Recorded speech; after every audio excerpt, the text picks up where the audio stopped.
Fire Heminger. Hi. I reported a friend missing earlier today, and I think I need to go to paperwork or whatever for a missing person. Okay, and who's missing? Mary Kay Wolfhard. How old is the missing person? She's 68, born in 50. Okay, when was the last time you saw her? 1 o'clock yesterday. At her place? No, I saw her at an auction, and then we were supposed to meet again today at 3 o'clock. Oh, and okay. She didn't show up, and so I went to her house, and her mail and her newspaper were on the porch. And her neighbor said she hadn't come home last night, which is like totally out of character. Okay. And she has 2 cats here that I have to feed. So. Okay, so she didn't show up for to meet up with you. No. Hi. What's going on? Her and her sister has been missing for just about 48 hours. Okay. And there's no sign of her, her car. She didn't feed her cats. Her cats are everything in the whole wide world. Yep. Can't find her. I mean, we've checked the house, we've checked everything. Yeah, she's not at any local hospitals because we were called out Yeah, yesterday. I did that this morning. Okay. I checked the jails. Okay. She's not there. She doesn't do this. C'était ma première intervention de la journée. J'ai été appelé chez Mary Kay par sa sœur, sa nièce et l'homme qui avait prévenu la police, un certain Dave. She plays Pokemon and meets all kinds of weird people playing Pokemon, and I don't know if that could have anything to do with it either. Either way, she's missing. We can't find her, and we're at a loss. She would never not get in touch with her. She has no medical issues. I got all her information there if you need it. Do you guys need this? No, it's yours. Yeah. I'll just give this to our detective. En général, quand une personne disparaît, on essaie de recueillir un maximum d'informations le plus rapidement possible afin de diffuser son signalement aux policiers qui patrouillent dans le coin au cas où ils l'apercevraient. Is there anything else you need for that? It's like, no, this is just so not like yours. Katie, my sister, and Dave have been friends for how many years? 20 years. 25. 25 years. Sa famille l'appelait Katie. C'est le prénom qu'ils ont utilisé pendant toute notre conversation. Any idea where she'd go? Here's the only thing we can piece together. She had called her sister and left a message that she had a handyman that could do work for her, and he could come to Pennsylvania and work for her and stay at her house. And that's the last message, last anybody heard of her. That the worker could come from Pennsylvania? No, from here to go to Pennsylvania. her house in Pennsylvania. So you're in Pennsylvania? Yeah. Okay. She called her and told her that she had a worker that could come down to Swissville to stay at her house, which is something she wouldn't have allowed, and do work on her house, like a handyman thing. And then she was giggling at the end of it, which is not my aunt. Yeah. Did he give you this guy's name or anything? We don't know. That's the thing.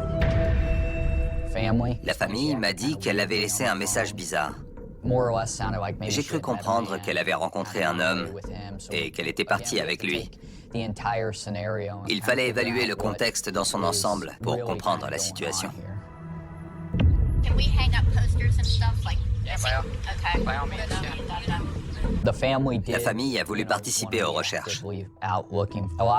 Il n'est pas rare que les proches nous aident.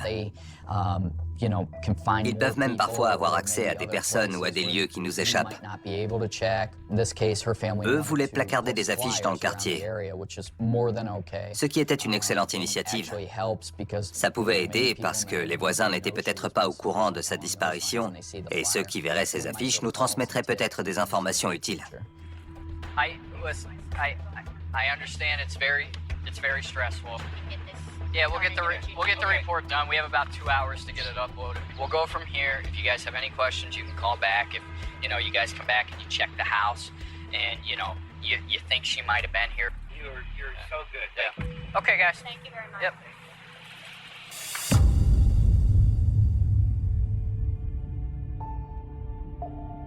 Katie et moi étions antiquaires sur 2 mêmes marchés d'antiquités. Quand j'ai rencontré Katie, Et ça ne s'est pas démenti pendant les 10 ou 15 années qui ont suivi. Elle était antiquaire 7 jours sur 7, 365 jours sur 365. C'est un mode de vie d'exercer cette profession et de gagner sa vie comme ça. D'un simple passe-temps, les objets anciens sont devenus son gagne-pain. C'était une femme très généreuse, affectueuse et qui adorait les animaux. Elle apportait tout le temps quelque chose à manger. Elle faisait des biscuits. Elle s'assurait que les hommes célibataires étaient bien nourris, les autres antiquaires. Elle était très amicale. Elle avait le contact facile. J'étais chez ma fille et sur Facebook, les gens demandaient « Est-ce que quelqu'un a vu Katie ?» Je me suis dit « On parle bien de la même ?» Je ne savais pas que c'était elle. C'était alarmant. J'ai commencé à avoir peur. Je savais que quelque chose n'allait pas. Parce que Katie était quelqu'un de responsable, pas du genre à disparaître. Ça fait vite peur quand on ne sait pas où est passée une personne, surtout si elle n'a pas laissé de message. C'était préoccupant.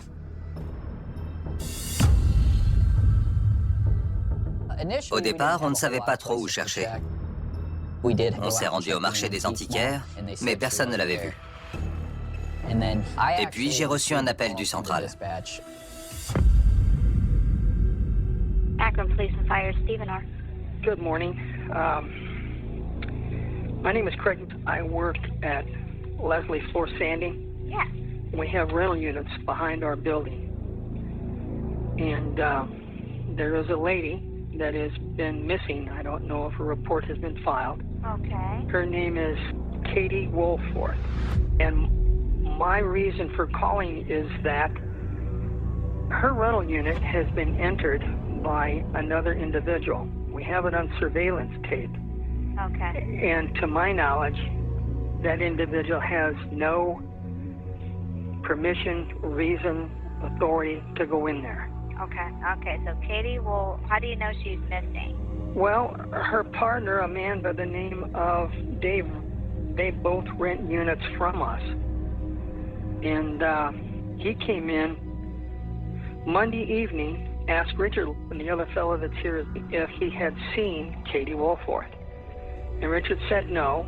And Dave came in again this morning, and I started looking for the security tapes that we've got, and I found this individual going into her unit. Suite à cet appel, on a décidé d'envoyer une unité sur le champ, parce qu'il nous paraissait essentiel de vérifier immédiatement ce qui pouvait être une piste potentielle et une chance de peut-être retrouver Katie.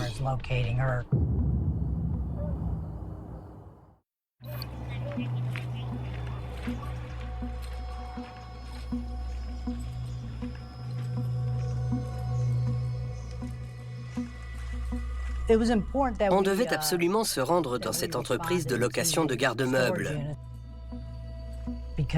Parce que les images filmées par les caméras de surveillance constituaient une pièce à conviction fondamentale.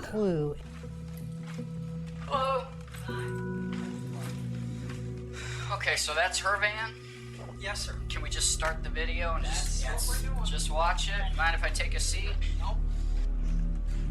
Au lieu d'attendre qu'on nous envoie la vidéo, on a préféré aller la visionner sur place.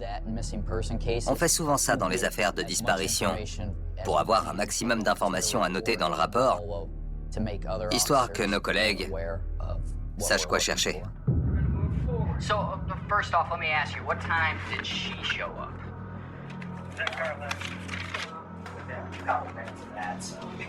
Okay. Because her family called to report her a missing person. Right. So, yeah, I mean, it's a... My boss called me last. Okay, there it is, 1544. That's 344. 22. Au début de la vidéo,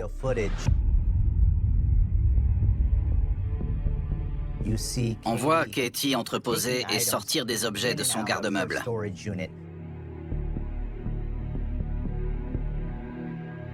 Sa voiture, une Kia Sedona gris métallisé, est garée juste devant.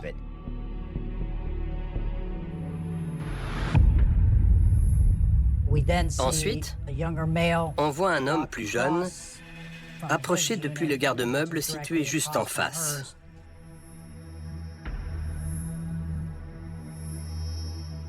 Ils se mettent à discuter. Ça dure un petit moment. On voit qu'ils parlent.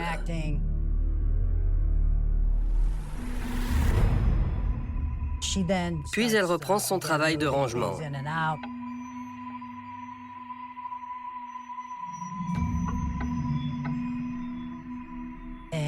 Et on voit que l'homme reste à l'observer. À un moment, il se cache derrière sa voiture.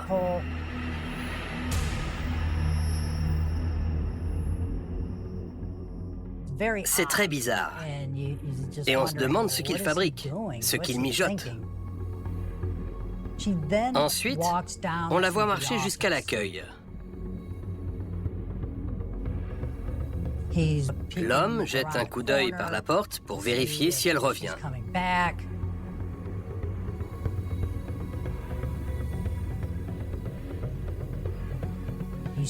Puis on le voit entrer dans le garde-meuble de Katie. Et fermer la porte. Ensuite, on voit Katie revenir vers son garde-meuble.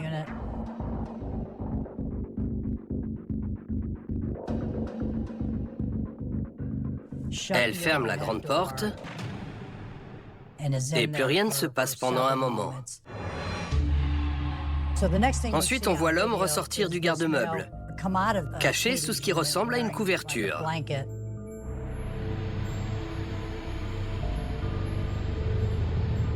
Il entre dans son propre box. Il change de vêtements.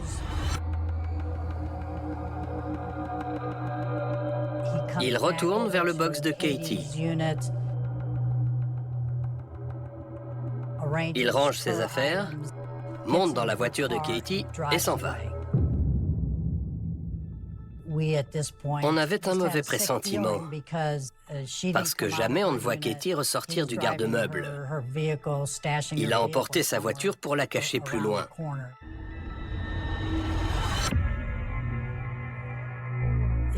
Le lendemain, on le voit revenir et entrer dans le box de Katie avec une grosse poubelle.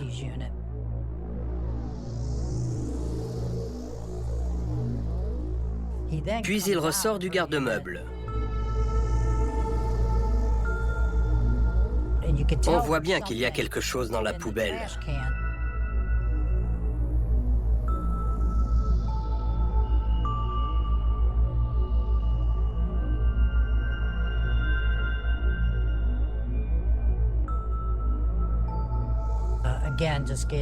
Ça faisait froid dans le dos. Étant donné les tenants et les aboutissants de l'affaire, on avait déjà informé le bureau des enquêteurs, parce qu'on était persuadé qu'un crime grave avait été commis et que Katie, qui avait disparu, était probablement en danger. On a très vite réagi. Real quick, hate to interrupt you, but I have a gentleman out here that has keys to the unit. Any questions? An older gentleman? Yes. He's here right now. He has keys. Per unit or? Yes. Well, We're gonna go check the unit. Thank you. Pendant qu'on regardait la vidéo, Dave, l'ami de Katie, est arrivé. You have the key, sir? I do. Can we? Sure. You want me to go back with you? I'll show you which keys are with. Il avait un double des clés, ce qui nous a permis...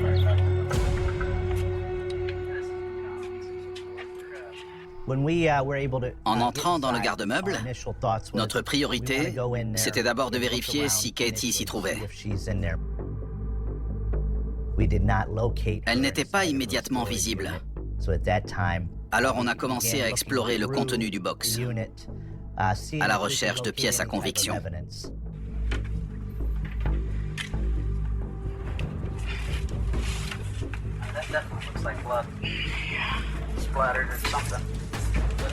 Yeah. Look at this. Yep, that's blood. Okay, stop. Hey, we started moving some stuff, and we got some items that look like they have some blood on them. All right, we've been instructed by DB to try to check the garage better, make sure our MP or victim are not in here. On a commencé à vider le garde-meuble. What if we went in from the other side? The other side is... I think I can skirt and kind of maneuver my way up. Il était rempli du sol au plafond. Is there a ladder? I mean, with all this stuff, is there a ladder? Pendant ce temps, les propriétaires de l'entreprise ont reconnu un certain Mike Olson sur la vidéo. Mike avait le garde-meuble en face de celui de Katie. Mais c'est son père qui le louait. À ce moment-là, les propriétaires ont décidé d'appeler le père de Mike pour lui demander de venir. Ils lui ont dit ce qu'il se passait, que la police était là et qu'elle allait sûrement vouloir entrer dans son box. On lui a expliqué qu'on avait retrouvé du sang dans le box de Katie. Il a tout de suite compris la gravité de la situation. On lui a demandé l'autorisation de fouiller son garde-meuble à la recherche d'indices qui pourraient nous mener jusqu'à Katie. Il est venu et il nous a ouvert son box.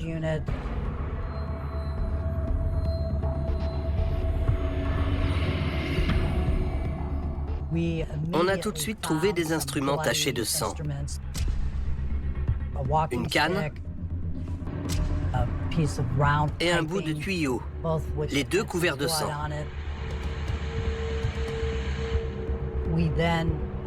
Et puis on a vu la poubelle dans laquelle elle avait été mise. La poubelle se trouvait à l'arrière du box. On a examiné le corps et on a vu que c'était une femme. Son pantalon était baissé. Elle avait du ruban adhésif enroulé autour de la jambe. Il y avait du sang. Elle avait reçu un coup à la tête. Étant donné qu'il y avait du sang sur le tuyau et la canne, on en a conclu qu'il s'agissait des armes qui avaient servi à la tuer. Après avoir découvert le corps d'une femme dans la poubelle, l'étape suivante pour les enquêteurs, ça a été de tout de suite aller informer la famille de la situation. So obviously, you know, we called the paramedics, okay? We're not in her unit. We're in the unit across the way. We don't know who it is, okay? But that's where we're at right now. I can't confirm anything right now. We're having the medical examiner coming out, okay? We're not touching anything until the medical examiner comes out. Well, to be honest with you, I'm telling you what I know right now, okay? There's a body in there. And it's covered with some items, so we can't really examine that until the medical examiner gets here and does a workup on the scene. Okay, so that's what we're waiting on. Okay, so just be a little patient. When we know, we'll let you guys know. Okay, I promise you. I mean, we don't mean to have you sitting here waiting, but unfortunately, we have to follow protocol. We have to get as much evidence as we can at this point. Okay, and, obviously, is it a female? That I don't even know. I can't even tell you that right now. Because maybe like I said, so old they can't tell. Because like right now, what we have is a body that we know, a deceased person that's covered with several items that we have not moved yet. Okay, so they come out here, they photograph, they look for any type of evidence that they can and we take. definitely know they're deceased. It's not like they could possibly be alive. There's a deceased party down there. Okay, but like I said, once they get here, they come in the Summit County van, they'll come back down and talk to you to confirm it with you and make some arrangements if it's her. Okay, if it's not, we'll also let you know that you guys can get out of here.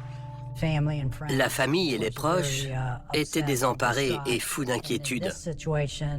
Étant donné la situation, ils craignaient que ce soit Katie. On avait une photo d'elle. Et c'est ce qui nous a permis de confirmer qu'il s'agissait bien de Katie Wolfhard. Quand j'ai compris que c'était Katie et qu'elle était morte, ça a été très dur. On ne veut pas y penser parce que ça fait trop mal. Son stand au marché des antiquaires était juste en face du mien. Très rapidement, j'ai préféré changer de stand parce que je ne voulais pas voir le sien être liquidé ou ses objets redistribués un par un. J'avais aussi acheté à Katie 3 œuvres d'art moderne que je comptais suspendre dans une pièce que je venais de faire repeindre. Et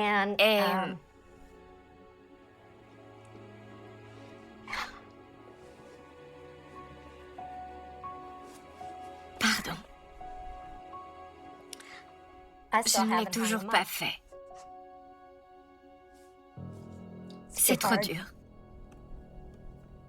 Un collègue antiquaire m'a appelé et m'a dit « C'est pire que si elle avait juste disparu ». Je me suis mise à pleurer. Je l'entends encore me dire « C'est bien pire que si elle avait juste disparu. Elle est morte. » On se dit que les malheurs n'arrivent qu'aux mauvaises personnes. On croit au karma. Mais les malheurs arrivent aussi aux gens bien. Des choses horribles.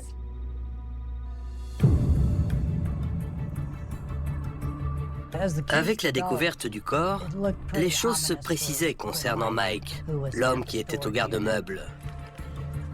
On avait besoin que son père nous donne un emploi du temps très détaillé sur son fils.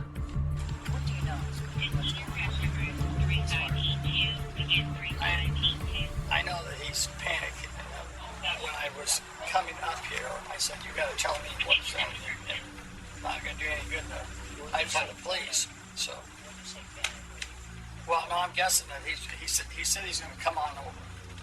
So I said, well, I'm going on over to the shop to unlock the shop door. So they want to get in. So, okay, so what time is that? Right before I saw you, 20 minutes. I called Chad up and said I was on my way.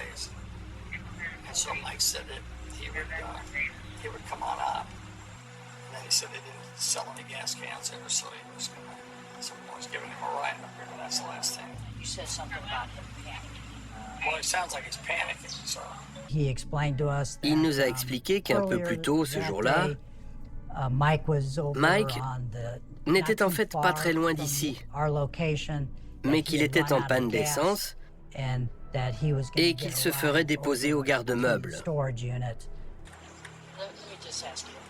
I'm being as honest as I can with you.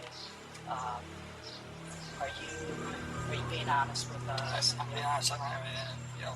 Mike and I were kind of fighting a couple weeks ago, so he's kind of working on it. And he works for my ex-wife as a business. So he's with her son. We're doing a few things on his own. Okay, so, but as far as your conversation with them, you're texting. Yeah, you can read. So he never answered any of these. Au cours de notre entretien, le père de Mike nous a dit que son fils était en panne d'essence et il nous a indiqué où il se trouvait. On a envoyé des policiers quadriller la zone. L'un des policiers est entré dans la station-service et la caissière a reconnu Mike. Hour or two, maybe 3 hours. He's been looking for gas or a gas can. Oh, yeah. You know what? He just came in here. How long ago? He just, 2 o'clock. 2 o'clock? Shift change, yep. Hour. Because he was asking me and my boss if we had a gas can, and I told him that we didn't have none. Which way did he walk? Down that way. Okay. Because I know he said he was waiting on a ride. Okay. And he asked me and my boss if we had a gas can, and I had told him we didn't calls right away. Just call 911 actually. Okay. On a réussi à retrouver son pick-up. Il était garé derrière un bâtiment. Puisqu'il l'avait laissé là, on ne savait pas s'il était à pied ou si quelqu'un était venu le chercher. On est entré dans un commerce pour demander si quelqu'un savait à quelle heure il s'était garé là, s'il était tout seul, s'il était parti à pied. We have a car out back that's abandoned. We're trying to see if your footage or your cameras picked up where the individual walked to from it. Right now, we don't have access to it. But which car? It's just an orange truck back there. It's not in your parking lot, it's further back. That one right back there, the flasher. Alright. That car been sitting there for a few hours. 2 hours? Yeah. Okay. You didn't see who got out of it, did you? No. No idea. Okay. On a diffusé son signalement au bureau du shérif du comté de Summit, au cas où Mike déciderait d'aller chez son père. Il y avait un enquêteur adjoint au shérif. Je l'ai contacté pour lui dire que cet homme était notre principal suspect dans une affaire de meurtre et qu'il fallait qu'on lui parle. En rigolant, il m'a dit « Vous n'allez jamais me croire, mais on vient de l'arrêter pour entrer par effraction dans une maison.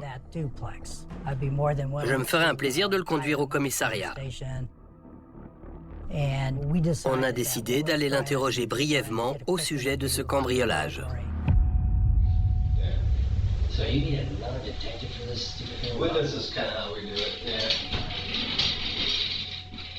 If you watch TV or what, but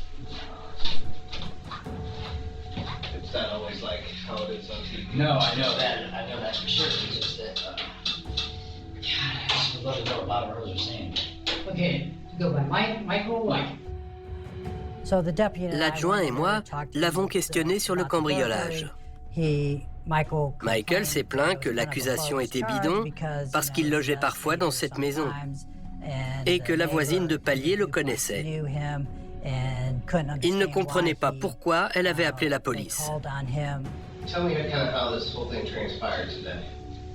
I went and picked up some mulch. Bob and Rose always yells at me through her window, and hey, Mike, she goes, you open that door for me. There's a closet door that always sticks, you know, that I usually just, if there's no lock on it, whatever. I thought she meant that. She didn't know the bedroom door, and I went over, I was like, oh, well, Rose, it's locked from the inside. Or, you know, so I was like, you know, I think you guys always keep that window open. Why don't I just go around there and, yeah, I don't think you'll fit. But I was like, oh, come on, Rose, I lost weight. Shoot, I can get in there. Yeah, and so that's what I did. I helped her get her window open, or her door open. Went around there, and it made it look like I went to jump in. That's probably what the neighbors saw me doing. I tried to jump in first, and I was like, well, I need a chair. Went over and I opened her freaking bedroom door. It was locked because Antoinette just was living there. They asked me to help them get all out of the basement and out of the bedroom. What was she supposed to get out of the basement? All of Antoinette's clothes, all the freaking the bed that was down there, is cluttering up everything. They tried to have 6 people living in that little place. That's a hazard. You can't do that. Okay. And my dad lives right next door. He's like, you can't really fix that. Okay, so just so I understand it, they yelled out the window to you in the morning. That was at like 8:30 this morning. Yeah. Then I was there. What neighbor called? Because I mean, didn't the neighbor see me doing mulch? I don't know which neighbor it was. On a mis fin à la discussion. L'adjoint et moi sommes sortis de la pièce, puis j'y suis retourné avec le sergent Marks pour le questionner au sujet de Katie.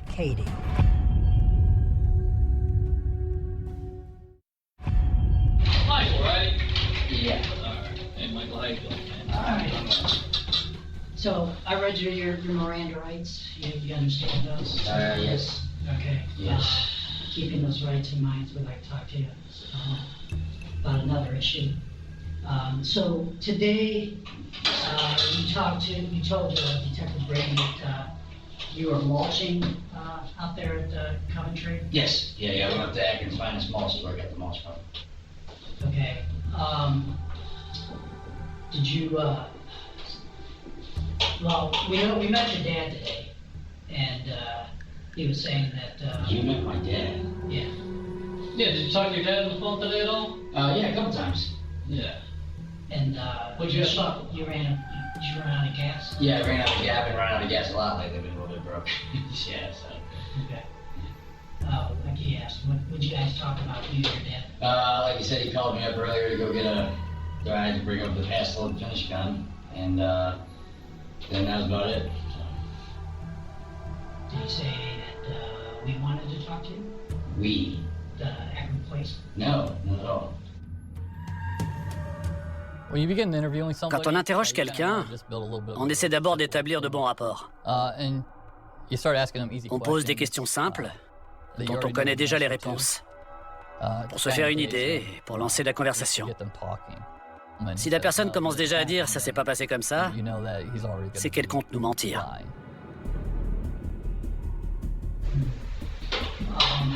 So your storage unit up there, up on North Hill. Yeah. Well, It's your dad. It's my dad's, yeah, it ain't mine. Who has access to it? Me and my dad.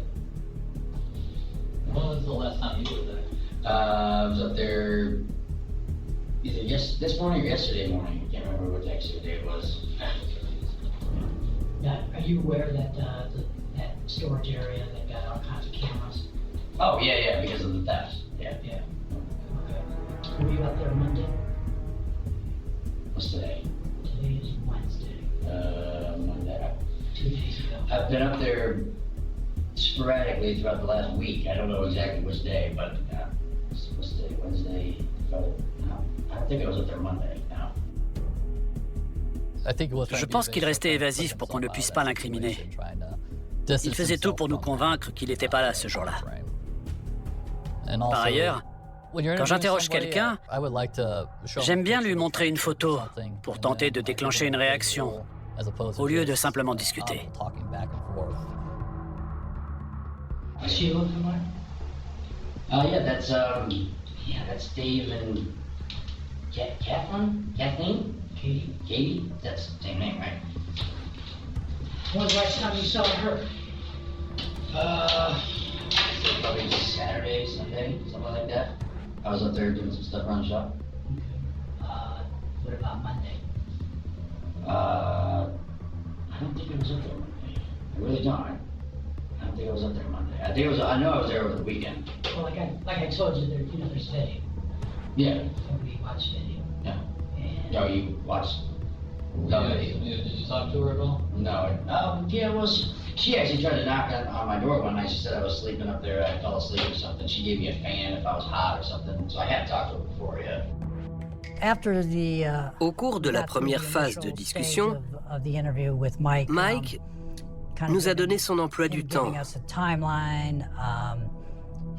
Il a admis qu'il connaissait Katie et il a nié une partie des faits. On savait que son histoire était truffée d'incohérences. Alors, sans perdre davantage de temps, on a décidé de lui présenter différentes pièces à conviction. So you saw her Monday, or sometime in the last couple of days. Yeah, last couple of days, yeah. Because she's been missing for a couple of days, so we've been trying to find her. Do you have any idea where she might be? Did she talk about where she was going? No idea. She did not say where she was going. No? No. again, there's video, and this was Monday. It shows you moving her van. No. Yeah. No, I wasn't moving her van. Yeah.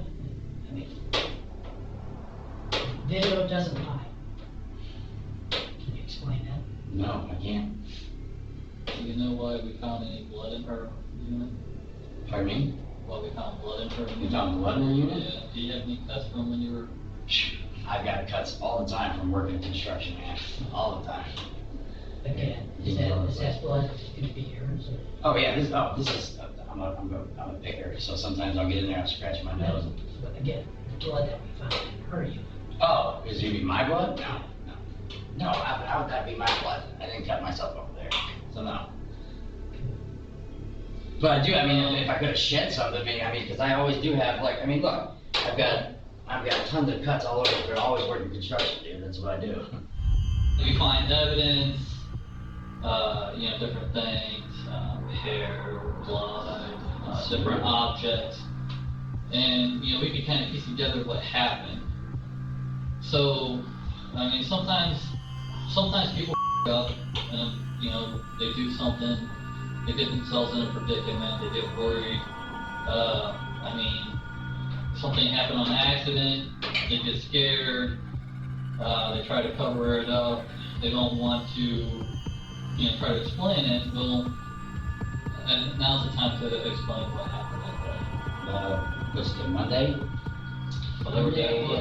Tuesday or Sunday, there's nothing to explain. No. There's nothing to explain. On l'a mis face à ses contradictions. On lui a dit « Non, les caméras vous ont filmé lundi ».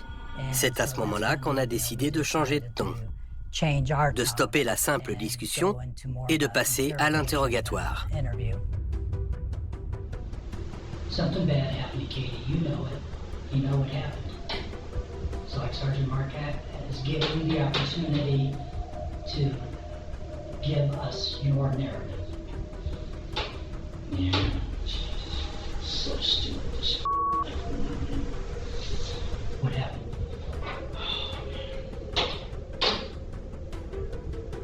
She wanted to give you some money. She wanted to give you a job. What?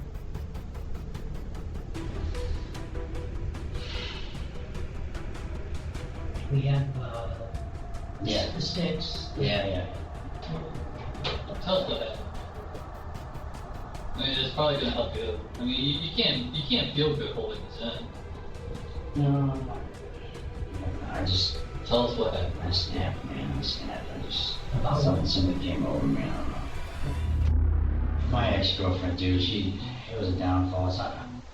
It's not she doesn't want to hold a gun to me. My ex-girlfriend, but she made me a different person because of her toxic, narcissistic ways.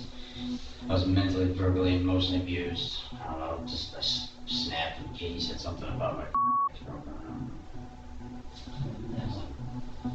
You know what? Well, yeah, I snapped. Tell us what happened. I mean, I think you know what happened. I think you're just getting me wanting to say it. That's why I told you this is your narrative. This is your chance to say for your story. Yeah, well, I just... Are you just a cold-blooded, homicidal maniac? Not at all. Or was it heat of the moment? Heat of the moment type of thing. Dude, I snapped. So take us through it, man. Nah, I just went over there, hit her on the head. That was it. What'd you hit on the head? Yes. Like a metal pipe, a walking stick? Something in there. Wood? Yeah, it was actually a piece of, I don't even see it, a piece of the fireplace stick. One of those broken. I don't know what I just saw it, I grabbed it, and I just snapped it. Did you do it in her unit, or? I didn't. No, I just tried to get rid of the evidence, but it was a stupid idea to do it, because I knew about this Quand un enquêteur auditionne ou interroge une personne, l'objectif est toujours d'obtenir des aveux. Je me suis dit, ah ouais, ce type reconnaît les faits. Au début, ça fait un choc. Mais il faut surmonter ça et continuer de poser des questions. It was dumb. I shouldn't have ever done it. Obviously, I'm going to jail for the rest of my life, but I snapped, man. I've been so emotionally and verbally abused. You have no idea. I got a mother that, I'm staying with at 35 years old. You have no idea. So there's my narrative. I've been a good person my whole life. I snapped because people have been riding my ass. Well, you were talking to her. What'd she say that reminded you of your girlfriend? We were kind of talking about her a little bit, and she said that maybe you did this to her or whatever. So she was blaming you? And I never did a thing to that ex-girlfriend. I treated her like I just snapped, and oh God, day, just that smell of death, man. I hated it. Every turn I smelled my clothes. Il a avoué le meurtre. Il nous a dit comment il l'avait tué. Il nous a quasiment tout raconté. On en a conclu qu'on pouvait mettre fin à l'entretien pour aller rédiger le dossier de plainte. No, Mom, Dad, if you ever watch this, I love you, I'm sorry. Should never have done it. Just snapped. Just snapped.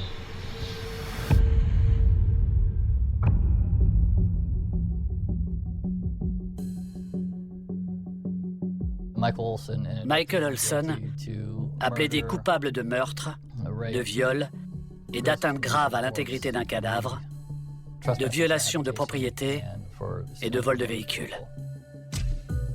Il a été condamné à la prison à vie.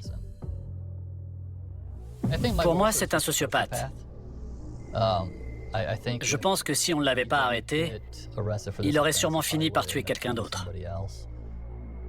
Il a reporté la faute sur les autres. Il a mis en cause sa copine.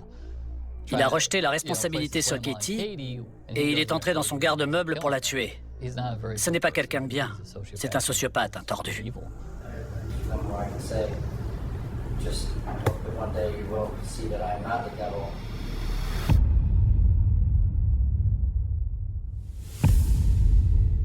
Katie me manque.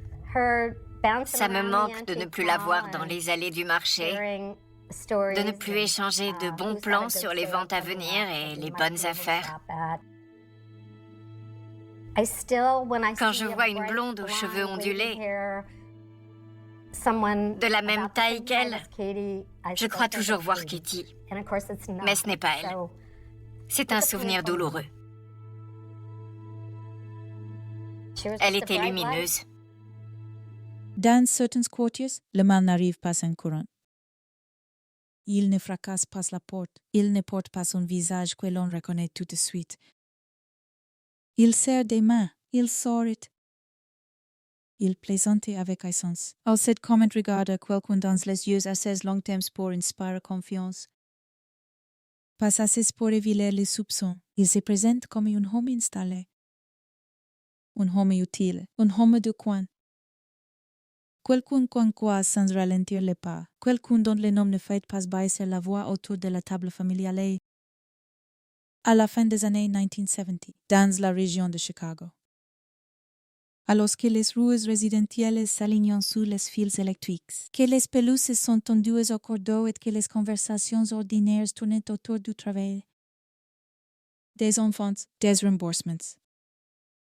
Des voisins et des fêtes locales. Un homme incarne précisément ce genre de présence rassurante. Il a l'air de faire partie du décor. Il semble appartenir à cette Amérique de façade propre où le pire paraît toujours réservé aux autres. À d'autres villes, à d'autres ruelles, à d'autres vies, et c'est peut-être là. Précisément, que commence le vertige. Car quand l'horreur porte un masque grotesque, elle se repère encore. Quand elle ressemble à un monstre de cinéma, la pure séduce est posée. Mais quand elle prend les traits d'un entrepreneur avenant, d'un voisin bavard, d'un homme qui connaît du monde, qui parle facilement, qui rit fort et qui semble si à l'aise dans sa propre peau qu'il finit par dicter l'ambiance d'une pièce entière. Alors elle s'installe plus profondément. Elle se glisse dans les interstices du quotidien. Elle se nourrit de l'habitude. Elle prospère dans la confiance, avant que son nom ne devienne synonyme de cauchemar. John Wayne Gacy avançait ainsi, au milieu des autres. Avec cette assurance particulière des hommes que rien ne paraît pouvoir contredire, il était chez lui dans les discussions de voisinage. À l'aise dans les affaires, assez sociable pour rassurer, assez serviable pour donner l'échange, assez visible pour sembler inoffensif. Dans une époque encore moins préparée à imaginer qu'un prédateur puisse construire son empire de mort sous un toit ordinaire, il apparaissait comme l'un de ces visages familiers que l'on finit par ne plus voir. Parce qu'ils semblaient trop normaux pour mériter l'attention. La région de Chicago. Avec ses banlieues en expansion, ses familles installées, ses pavillons modestes, ses routes sous les phares glissant sur l'asphalte mouillé de la tombée du soir. N'avait rien d'un décor gothique. L'horreur n'y entrait pas par une musique de film. Elle prenait l'odeur du chauffage en hiver, le bruit d'une télévision allumée dans un salon.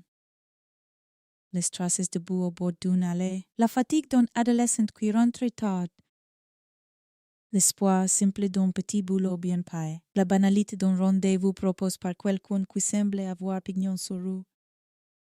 Les années 1970, dans cette partie de l'Illinois. Portant encore le vernis d'une vie locale organisée autour du travail et des réseaux de proximité, on se connaît par circles, par recommendations, par commerces, par associations, par conversations répétées. Les adultes parlent d'opportunités, de petits contrats, de main-d'œuvre, de débrouilles. Les jeunes hommes cherchant à gagner quelques dollars, à s'acheter un peu d'indépendance. À sortir existe en dehors de la surveillance familiale. Beaucoup en cet âge fragile où l'on se croit déjà invulnérable, où l'on accepte place volontiers les promesses qui arrivent avec un sourire assuré.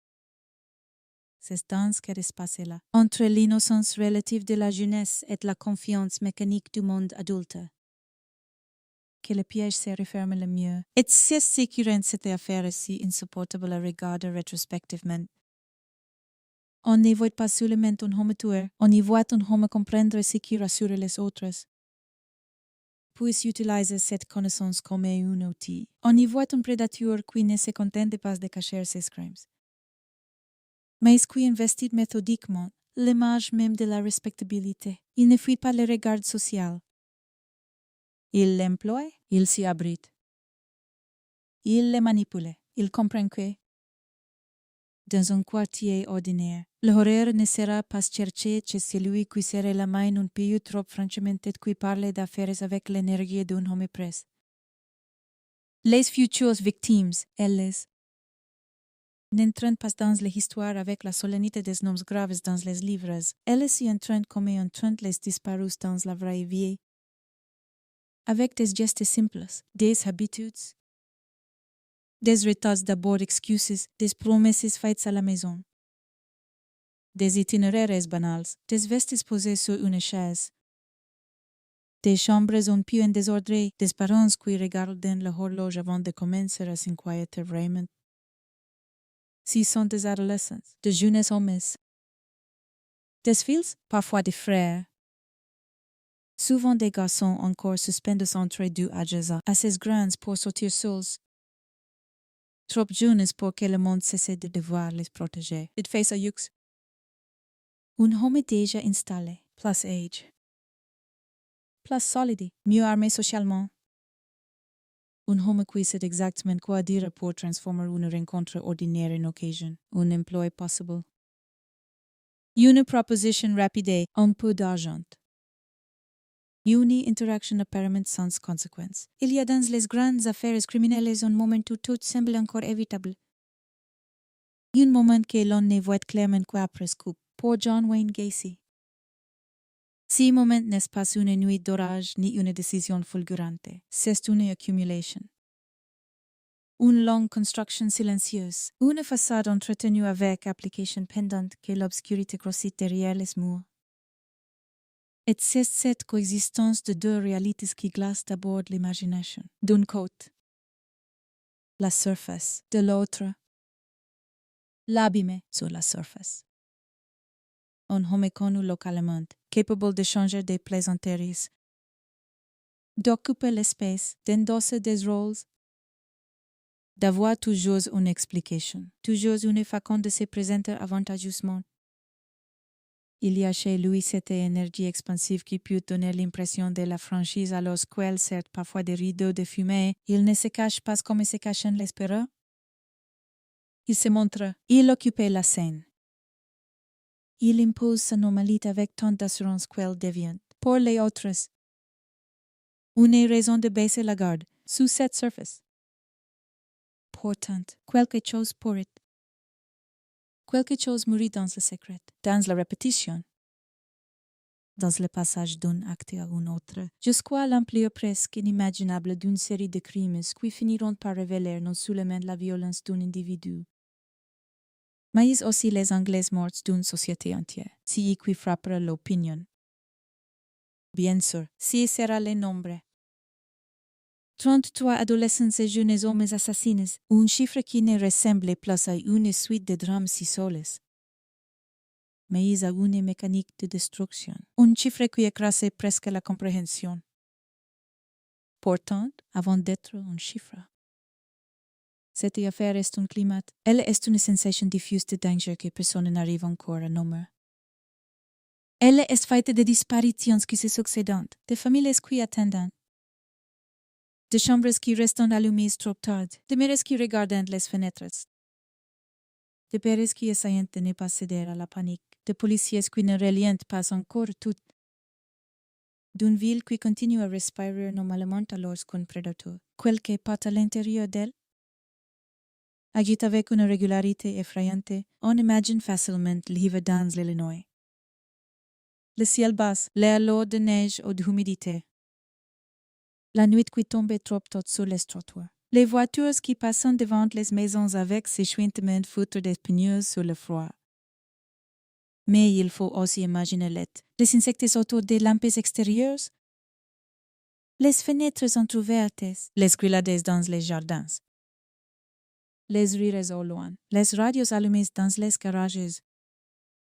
Il faut imaginer la vie qui continue, presque insolente dans sa banalité, pendant que l'innommable trouve sa place sous une maison ordinaire, car si est peut-être l'image la plus insoutenable de toute cette affaire. Avant même les chiffres, avant même les procès, avant même les titres de journaux. Une maison! Pas un château abandonné, pas un entrepôt reculé. Une maison, un lieu supposé protégé, un lieu où l'on accroche des manteaux, où l'on récolte, où l'on dort, où l'on ferme les volets contre le froid. Et sous cette murs, dans l'espace sanitaire, là où l'on ne descend pas pour revermer sous les mains pour réparer, vérifier. Entreposeur, le secret est resté enfoui en temps, comme si la terre elle-même avait été forcée de garder le silence. Ainsi stade de l'histoire. Pourtant, personne ne voit encore toute l'architecture de l'horreur. En uppercut, tout au place. Des fissures, des absences, des incohérences, des intuitions vagues. L'accroche de cette affaire ne réside pas seulement dans la monstruosité future des découvertes, mais dans cette question qui vient entre toutes celles qui précédaient. Comment un homme a-t-il pu vivre ainsi, au milieu des autres, sans que l'apparence ne se brise plus tôt? Comment tant de jeunes vies ont-elles pu croiser sa route alors qu'il semblait si bien fondu dans les décors?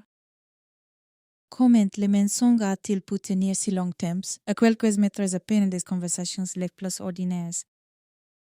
Il faut s'attarder sur ces contrastes, car c'est lui qui donnait à l'affaire John Wayne Gacy sa puissance de sidération. Dans d'autres récits, le coupable s'éloigne du monde. Ici, il s'y incruste. Il ne rejette pas la communauté, il s'insère comme d'un écran.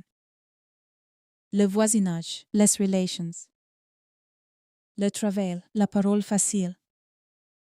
Les allées devenues banales, tout participe ici au théâtre de la respectabilité. Même les aspects les plus presque grotesques de son image publique, notamment cette capacité à endosser parfois le rôle du clown bénévole. Nous raillons plus tard d'une fascination morbide, parce que rien n'est plus dérangeant que la collision entre le rire attendu et la crainte réelle. Le maquillage, la plaisanterie, la sociabilité, tout ce qui devrait détendre finit par se renverser en symbole. Mais au commencement, ces éléments ne craignent pas encore. Ils rassurent, ils désarment. Ils parasitent l'instinct de méfiance, le mal. Ici, ils n'arrivent pas avec une bannière noire. Ils viennent habiles comme une invitation, et pendant que les semaines passent, Pendant que les noms des disparus s'ajoutent au silence, les futurs scandales dorment encore sous son toit connu. On pourrait croire que les maisons gardent la mémoire de ces quels contiennent, que les murs finissent par parler, que les sols deviennent place lourdes, que l'air se charge de quelque chose. Mais dans la vraie vie, le crime s'accommode longtemps de la banalité. Il supporte le ronronnement d'un réfrigérateur, le claquement d'une porte, le son d'un poste de télévision, l'odeur d'un repas, la routine administrative, les visites, les sourires, le réel accepte des coexistences monstrueuses. C'est cela aussi que cette affaire oblige à regarder en face. Le mal n'a pas besoin d'un décor exceptionnel. Il lui suffit d'un homme déterminé à paraître ordinaire, et plus il paraît ordinaire. Plus il avance, alors, avant les perquisitions, avant les fouilles, avant la stupeur nationale, avant la litanie des victimes. Il faut imaginer que tes hombres qui se passent sans encore porter de nom collectif. Il faut imaginer les parents qui n'ont que des morceaux d'information. Les rumeurs trop faibles pour devenir certitudes, les réponses officielles trop lentes. Les petits détails qui ne s'emboîtent pas encore, un garçon qui n'est pas rentré. Une autre vue pour la dernière fois avec tel homme, une promesse de travail, une disparition de place. Et dans cette succession, l'Amérique locale continue de respirer comme si de rien n'était. C'est peut-être cela. Le plus terrible dans une ouverture comme celle-ci, le sentiment d'une catastrophe déjà en marche dans un monde qui ne l'aperçoit pas encore. Un monde où l'on continue à saluer le voisin, à sortir les poubelles, à vérifier le courrier, à discuter du prochain week-end. Pendant qu'un prédateur perfectionne son mensonge. Avec John Wayne Gacy, l'horreur ne commence pas dans le sang, elle commence dans le décalage. Entre ce qu'un homme montre et ce qu'il fait, entre ce que les autres voient et ce qu'ils refusent encore d'imaginer. Entre la promesse anodine d'un employé et le silence définitif qui suit, entre la lumière tranquille d'une maison de banlieue et ce que cette maison finit par contenir. Si décalage n'est pas seulement narratif, il est moral. Il faut admettre que les visages du danger ne correspondent pas toujours à nos mythologies, qu'un monstre peut parler comme tout le monde. Se tenir comme tout le monde. Vivre parmi tout le monde. Et que, parfois, la chose la plus terrifiante n'est pas qu'il soit différent, mais qu'il sache exactement comment ne pas le paraître. Lorsque le nom de John Wayne Gacy explosera enfin au grand jour, il ne deviendra pas seulement celui d'un meurtrier en série. Il deviendra le symbole d'un effondrement brutal de la confiance ordinaire. Chaque détail de sa façade sera relu comme un avertissement qu'on n'avait pas su entendre. Chaque sourire prendra un goût rétrospectif de menace. Chaque apparence de normalité semblera contaminée. Mais à l'instant où s'ouvre notre récit, rien n'a encore été entièrement révélé. Il y a seulement cette sensation sourde, cette certitude à venir que quelque chose d'immense et d'obscène a précédence littérale les plus banale du quotidien américain. Un homme respectable en façade, des jeunesses vies happées une à une. Une maison comme tombée secrète, et flottant déjà sur toute l'histoire, la question qui rend la nuit place lourde. Combien de temps l'horreur peut-elle vivre au milieu de nous avant que quelqu'un ose enfin la regarder en face? Le contexte de l'affaire John Wayne Gacy ne se résume pas à un homme devenu célèbre dans l'histoire criminelle américaine. Elle commence bien avant les gros titres, bien avant les fouilles. Bien avant les visages de faits à la sortie du tribunal, il n'est dans un décor cuit. Au premier regard, n'a rien d'exceptionnel. L'Illinois des années 1970, surtout dans la grande couronne de Chicago. N'est-ce pas un paysage de légende noire? C'est une mosaïque de quartiers résidentiels. De rues droites bordées de pavillons, de commerces locaux, de station service, de dîners éclairs tard. Des garages où l'on bricole le week-end, de pelouses régulièrement tendues, de véhicules familiaux stationnent dans des allées bétonnées. C'est une Amérique de classe moyenne ou populaire qui travaille beaucoup. qui économise, qui se méfie parfois du désordre, qui continue à croire, malgré les secousses sociales de l'époque, qu'une vie stable peut encore tenir plus près debout si l'on respecte quelques règles simples. Travailler. Tenir sa maison, payer ses factures. Se faire bien voir, ne pas trop attirer l'attention. Dans ce genre d'endroit, l'apparence est un poids immense. Elle n'est pas seulement un vernis social, elle devient une preuve implicite de normalité, un homme qui possède une maison. Qui parle d'affaires, qui circule avec assurance et qui semble connaître tout le monde inspire plus facilement confiance qu'un garçon un peu perdu. Qu'un adolescent en rupture, qu'un jeune homme qui rentre tardé dont personne ne sait exactement avec qui il traîne. C'est dans ces déséquilibres-là que s'enracine le contexte de l'affaire. D'un côté, un adulte installé, rompt aux codes sociaux, capable d'occuper l'espace avec aplomb. De l'autre, des jeunes garçons ou de très jeunes hommes, parfois en quête d'argent, parfois avides d'indépendance, parfois simplement assez naïfs pour accepter une proposition qui paraît anodine. La région de Chicago, à cette époque, est traversée par une énergie contradictoire. Il y a le rythme du travail, les chantiers, les entreprises locales, les allées et venues de la banlieue qui s'étendent, l'idée d'un progrès matériel accessible à ceux qui s'acharnent. Et puis il y a une tension plus diffuse, propre à une décennie qui a perdu une partie de son innocence. Les familles vivant avec un mélange de confiance ancienne et d'inquiétude nouvelle, les adolescents sautent davantage. Circulant place librement, testant les limites. Se pensent déjà presque adultes, tandis que les parents gardent encore des réflexes d'un monde où la proximité sociale est supposée garantir la sécurité. On croit encore, souvent, qu'un danger est véritable à une allure particulière qui se repère à la marche, qu'il porte les signes visibles de sa déviance. Cette croyance va se révéler tragiquement fausse. John Wayne Gacy s'insère précisément dans ce système de perceptions. Il ne ressemble pas à l'image que beaucoup se font spontanément d'un prédateur. Il ne flotte pas dans les lisières de la société. Il ne semble pas venir de nulle part. Il a un métier, des frequentations, une adresse, un visage que d'autres connaissent déjà. Il parle vite, s'agite, prend de la place. Il sait comment fabriquer de la crédibilité avec des détails concrets. Un contrat, un chantier, un service rendu, une promesse d'emploi. Une conversation menée avec les tons de l'homme presque mais compétent. Il a cette qualité ambiguë des individus qui peuvent paraître à la fois familières et impressionnantes. Pour des jeunes gens encore à la recherche de leur place, si type d'homme a quelque chose d'accessible et d'intimidant à la fois, il peut sembler offrir une entrée dans le monde adulte. Il représente l'argent immédiat, les opportunités du week-end, le réseau, l'expérience, la promesse d'un gain facile ou d'une rencontre sans enjeu.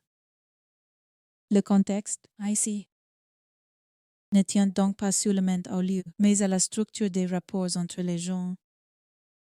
Un homme plus âgé socialement établi possède un avantage naturel sur ce qu'il approche. Il sait comment parler aux parents, comment calmer les soupçons, comment improviser une explication qui semble plausible. Il sait aussi comment lire les fragilités, le besoin d'argent de poche, le désir de paraître débrouillard, l'envie de sortir du cadre familial, l'orgueil d'un jeune homme qui veut prouver qu'il peut se débrouiller seul, dans l'Amérique de banlieue des années 1970. Cette mécanique est d'autant plus efficace que beaucoup de disparitions, d'adolescents ou de jeunes adultes ne déclenchent pas immédiatement l'alarme générale. Un retard peut s'expliquer. Une absence aussi. Certains jeunes quittent parfois le domicile pour quelques heures.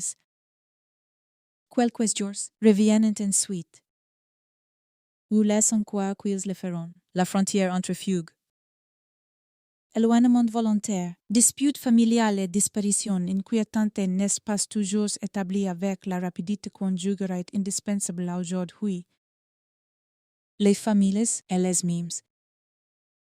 Hésitant souvent avant de penser au pire, elle s'accroche à des hypothèses rassurantes. Il a dû dormir chez un ami, il a trouvé une sortie. Il a peut-être rencontré quelqu'un, il va appeler.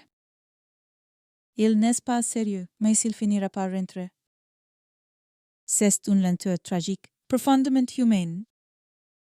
Qu'il laisse au danger un espace pour continuer. Il faut aussi comprendre le rôle de la masculinité tel qu'elle se vit alors dans ces quartiers. Les jeunes garçons apprennent très tôt à ne pas paraître vulnérables. On les pousse à se montrer solides, autonomes, prêts à accepter le travail. Un caisseur à se taire parfois. On imagine moins facilement qu'ils puissent être mis en danger par un homme qui se présente comme respectable. Cette idée heurte trop de schémas mentaux. Elle contredit l'image classique de la victime, elle Jean. Elle se formule mal. Elle reste parfois coincée dans la gorge des proches qui ressentent un malaise mais n'ont ni les mots ni les preuves pour le faire entendre avec assez de force. Dans ce contexte, le silence ne vient pas sous les mains de la peur. Il vient aussi de l'inadéquation entre la réalité et ce que la société est prête à concevoir. Les années 1970 dans la région de Chicago, ce sont également des saisons très marquées. Et si dit-elle compte place qu'on ne le croit pour comprendre l'atmosphère dans laquelle l'affaire s'inscrit. Le hiver écrase les rues d'un froid lourd, d'une lumière blanche et sale, d'une fatigue particulière qui collait aux maisons lorsque la neige fond en une boue grise au bord des trottoirs. Les soirs d'hiver, les quartiers se vident place toute. Les fenêtres allumées deviennent des rectangles, choses dans l'obscurité. Les moteurs tournent quelques minutes avant le départ du matin. Les portes de garage grinçant, on vite place repli. Puis viennent les rideaux, la pluie, les flaques sombres, l'odeur de terre mouillée. L'aide, au contraire, étire les journées. Les garçons traînant dehors place longtemps. On croise davantage de monde, les voix se portant dans l'air du soir. Les insectes tournant autour des lampadaires. La banalité du quotidien devient encore plus visible. Plus rassurante en apparence, une disparition dans ce décor se dilue facilement dans le mouvement général du monde. Ce n'est pas encore un drame collectif, c'est d'abord une inquiétude privée. Une chaise vide, une mère qui regarde la rue plus souvent qu'à l'ordinaire. Un père qui tente de garder contenance, des appels passés à des amis. Des hypothèses échangées sur un ton qui veut rester calme. Le contexte social et psychologique de l'affaire repose entièrement sur cet écart entre l'inquiétude intime des proches et la façade sereine du quartier. Rien, à première vue, ni cry, tout murmure. Et les murmures, dans une banlieue qui tient à ses apparences, mettent long temps à devenir une clameur. La maison de John Wayne Gacy s'inscrit elle aussi dans cette logique. Ce n'est pas un lieu qui annonce la catastrophe, c'est au contraire un espace absorbé par le paysage résidentiel. Une maison parmi d'autres, un point fixe dans un quartier où la routine rassure. Il y a quelque chose de profondément dérangeant dans le fait qu'un tel lieu puisse devenir le centre d'une affaire d'une ampleur aussi monstrueuse. Parce qu'une maison. Dans l'imaginaire familial américain, ce n'est pas seulement un bien immobilier, c'est un symbole de stabilité, d'effort récompense, de respectabilité, d'anchorage. Lorsqu'un homme possède sa maison et y mène apparemment une existence rangée, beaucoup se sentent presque automatiquement de l'interroger. Le lieu le protège autant qu'il l'abrite et lui prête une cohérence morale qu'il ne mérite pas. Gacy bénéficie de ces pouvoirs symboliques. Il n'a pas besoin d'en faire trop. Il lui suffit d'habiter pleinement son rôle. Son environnement travaille pour lui. Les voisins voient les allées et venues, les signes extérieurs d'une vie ordinaire, les conversations, les habitudes. Et reconstituant le portrait rassurant d'un homme installé entre-temps. Le gouffre s'élargit à l'abri de cette crédibilité domestique dans un autre contexte. Certaines alertes auraient pu être davantage heurtées les consciences, mais ici, tout conspire au retard de la compréhension. Le caractère fragmenté des disparitions, la diversité apparente des victimes, le prestige social relatif de l'adulte en cause. La difficulté à lire entre eux des événements qui semblent d'abord isolés, tout cela ralentit la prise de conscience. Chaque disparition possède son propre cercle de douleur, sa propre chronologie, ses propres espoirs, sa propre fatigue. Les familles souffrantes se remontent avant que l'ensemble ne prenne la forme d'un motif terrifiant. Et pendant si temps, le homme au centre du piège continue à vivre dans le monde visible comme si de rien n'était. C'est l'un des aspects les plus claquants du contexte. La coexistence, pendant des années, entre une vie sociale presque banale et une réalité criminelle d'une profondeur abyssale. Cette coexistence n'est pas un détail anecdotique, elle est le cœur du trouble. Elle dit quelque chose de la manière dont certains prédateurs comprennent instinctivement les protections que leur offre la société. Ils savent qu'on croit plus facilement l'adulte pose que le jeune homme absent. Ils savent qu'on a survécu parfois plus qu'une vérité fragile. Ils savent que la confusion, la gêne, l'embarras moral des autres leur donnant du temps. Gassi paraît avoir compris cela avec une lucidité effrayante. Le contexte de l'affaire. C'est donc aussi que lui d'un homme qui maîtrise assez bien les codes de son époque pour faire de sa propre normalité un camouflage. Même l'élément qui frappera plus tard l'opinion. Cette image de clown bénévolé ne prend son sens que dans ses décors sociaux. Dans l'Amérique locale de ces années-là, participer à la vie de la communauté. Endosser des rôles festifs, se montre sociable, accessible, presque jovial. Constitue un puissant certificat moral. Le grotesque n'apparaît que rétrospectivement. Sur le moment, beaucoup ne voyant qu'un signe de plus de l'intégration sociale de cet homme. C'est tout le piège, si qui. Plus tardi, semblera sinistre pouvait d'abord paraître aimable ou au moins inoffensif. L'affaire ne devient réellement lisible qu'après la catastrophe, quand chaque détail ancien s'est met soudain à projeter une autre ombre. Il faut également évoquer le rapport de la police et des institutions à ces types de crimes à l'époque, sans entrer encore dans l'enquête elle-même. Le contexte général reste que lui d'outils d'investigation moins centralisés, moins rapides, moins interconnectés qu'aujourd'hui. Les recoupements sont plus lents. Les informations circulent différemment, les disparitions. Surtout lorsqu'elles concernent des jeunes dont la trajectoire n'est pas parfaitement cadrée, pouvant rester plus longtemps dispersées dans des dossiers distincts. Cette fragmentation administrative épouse malheureusement la fragmentation émotionnelle des familles, chacun voit son drame. Son manque, sa peur. Sans toujours imaginer qu'un système plus vaste se dessine derrière. Le prédateur, lui, profite de cette lenteur. Il se glisse dans les marges entre les procédures, entre les certitudes, entre les hypothèses encore dispersées, le contexte humain de l'affaire. Enfin, c'est ce que lui des victimes avant qu'elles ne soient réduites à une statistique. Des adolescents et des jeunes hommes encore à l'âge des projets flous, des demi-promesses, des impatiences maladroites, des petits boulots, des retours tardifs, des disputes sans gravité, des élans vers l'avenir. Ils vivent à un moment de l'existence où tout paraît encore réversible.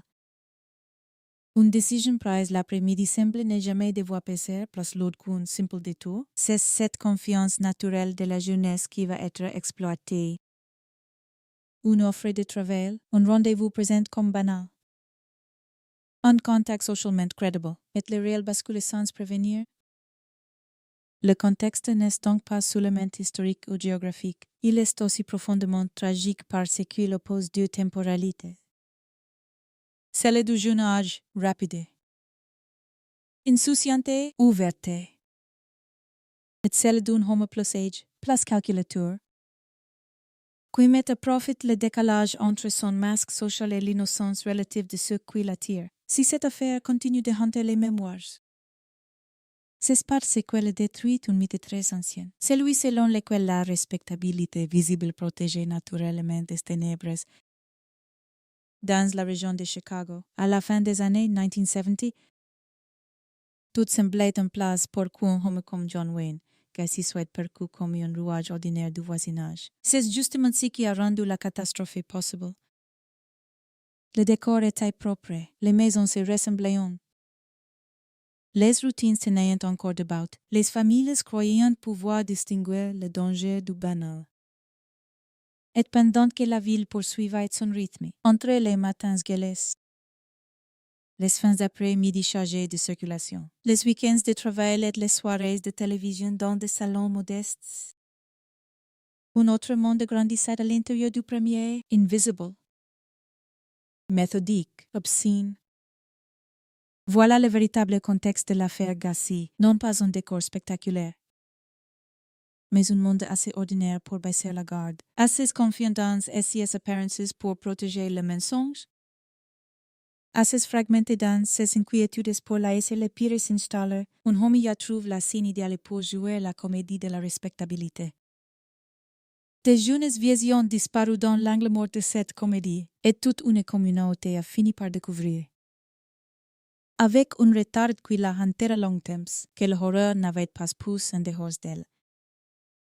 Mais au cœur même de ce qu'elle croyait le plus familier, le témoignage de la victime. Dans une affaire comme celle de John Wayne Gacy, n'existait presque jamais sous la forme rassurante d'un récit complet. Il n'arrive pas jusqu'à nous dans une salle d'audience avec une voix tremblante, des mains crispées sous un mouchoir et des souvenirs rangés dans l'ordre. Il escasse avant d'être prononcé, il est interrompu avant même d'avoir pu devenir un discours. Alors il faut le reconstituer autrement, avec pudeur, avec lenteur. Il faut tenter d'entendre ce quoi était la voix de l'un d'eux. Non pour parler à sa place avec arrogance, mais pour rendre à ces vies ce que le crime a essayé de leur voler d'abord. Leur présence, leur respiration, leur quotidien, leur manière d'habiter le monde quelques heures avant de disparaître. Ce témoignage n'est donc pas que lui d'un seul nom. Il porte en lui les gestes, les espoirs, les petites préoccupations et les réflexes de plusieurs jeunes vies happées dans la même mécanique. Il commence comme commencent presque tous les drames qui paraissent sur le moment. Trop ordinaires pour annoncer le gouffre, il commence dans une journée qui n'a pas l'air différente des autres. Le matin se lève comme d'habitude sur les maisons basses de l'Illinois, avec cette lumière pâle qui glisse sur les trottoirs. S'accroche aux vitres et ne dit rien de particulier dans une chambre de garçon. Il y a peut-être une veste jetée sur une chaise, quelques vêtements roulés au pied du lit. Des chaussures qu'on remet vite, sans vraiment les regarder.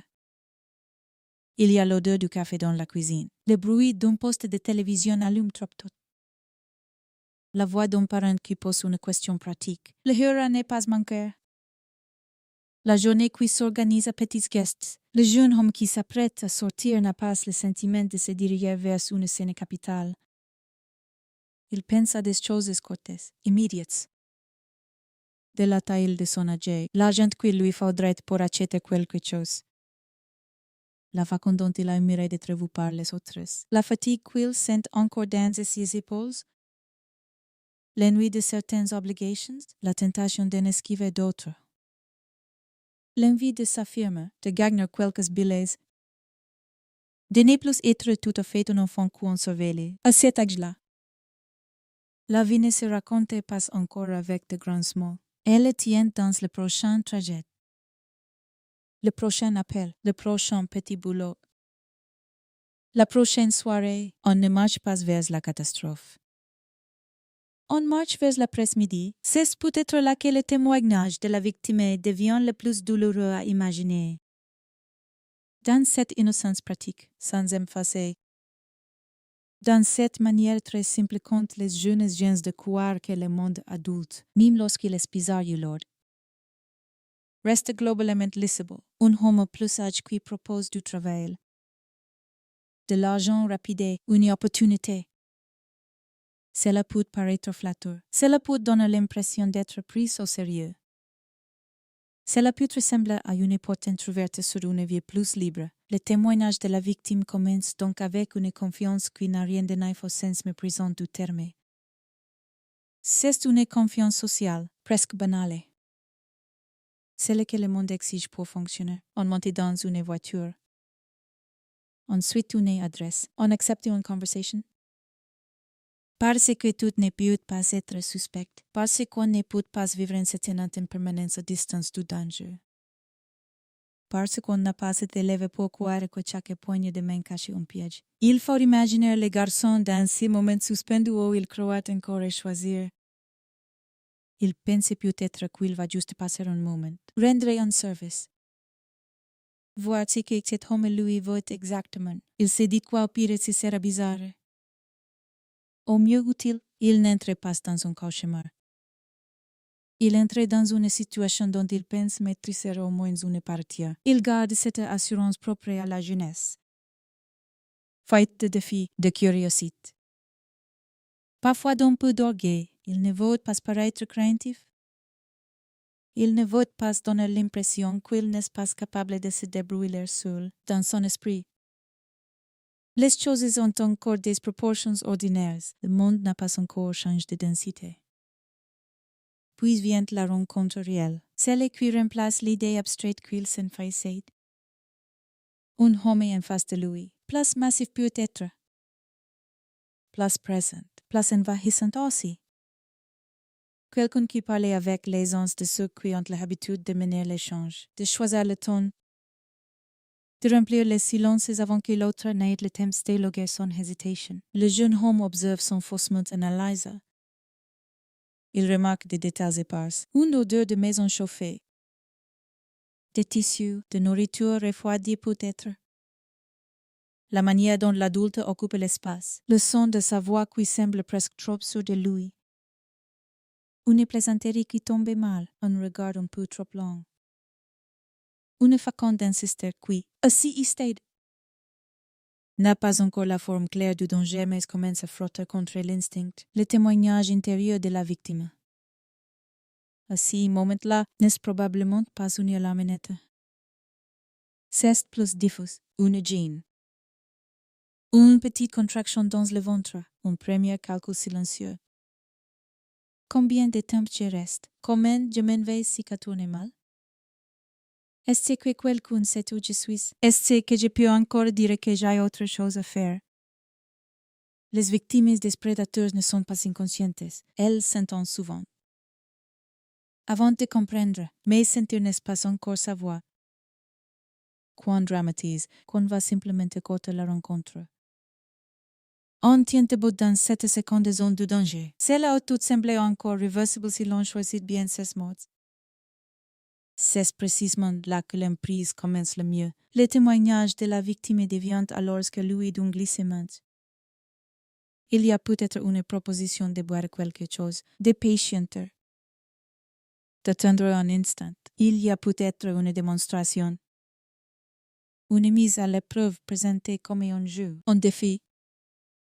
Un moment suppose inoffensif. L'homme placé connaît les ressorts. Il sait comment déplacer l'échange vers un terrain où l'autre ne sait pas tout de suite rompre. Il sait qu'un jeune homme peut accepter une situation étrange quelques minutes de plus simplement pour ne pas paraître impressionnable. Il sait qu'il lui suffit parfois d'installer un climat où le doute travaille en sa faveur, la victime. Elle est encore en train de chercher la bonne lecture. Elle essaie de rester souple. Elle garde sans doute une huile sur les portes.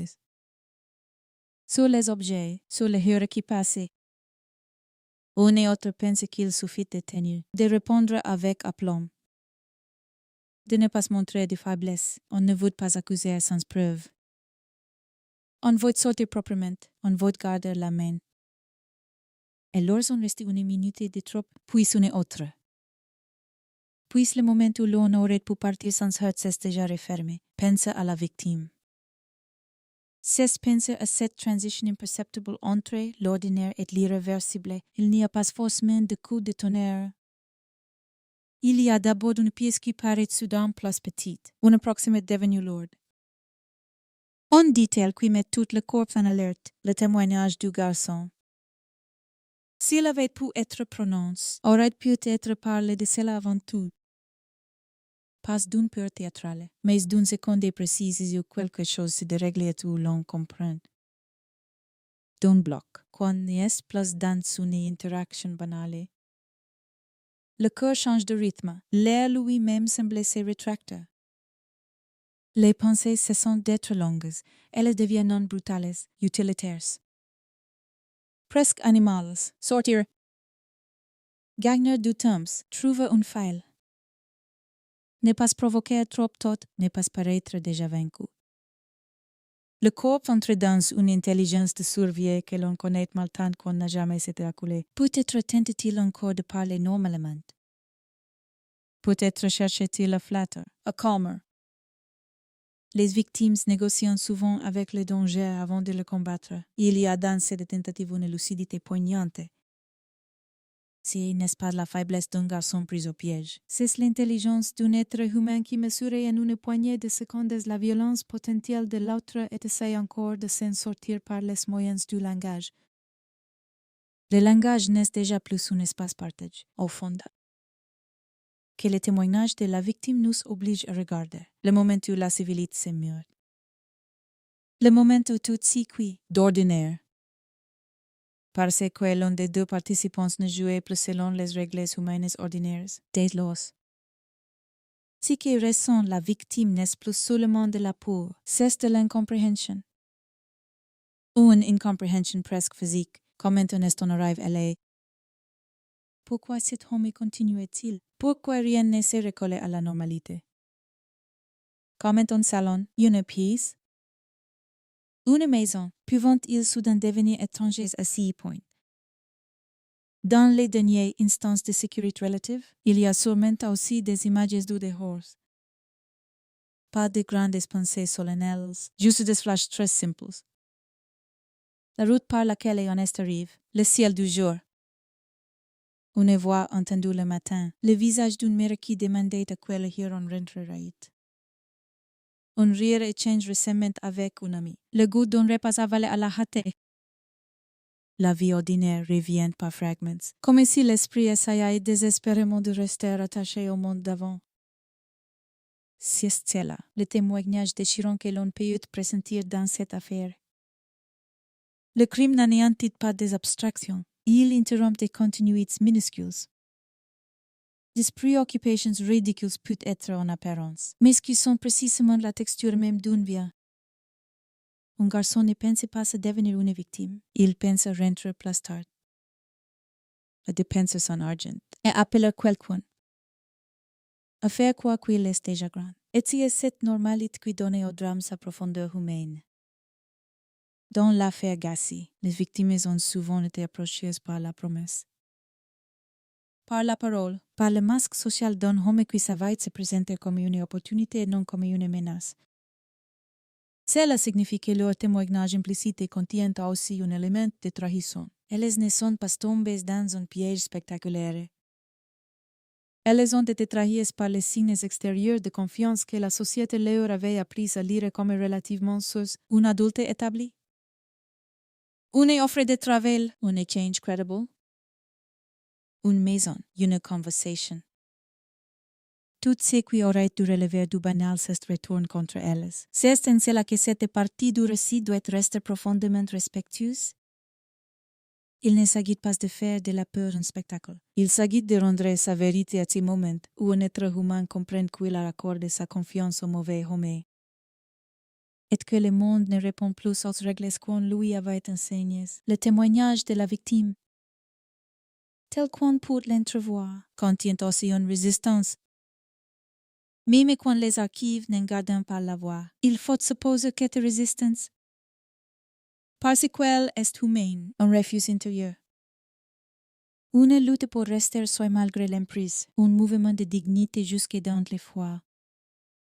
Les meurtriers en série cherchant à réduire leurs victimes à des silhouettes anonymes et des presences interchangeables à des occasions racontèrent cette partie.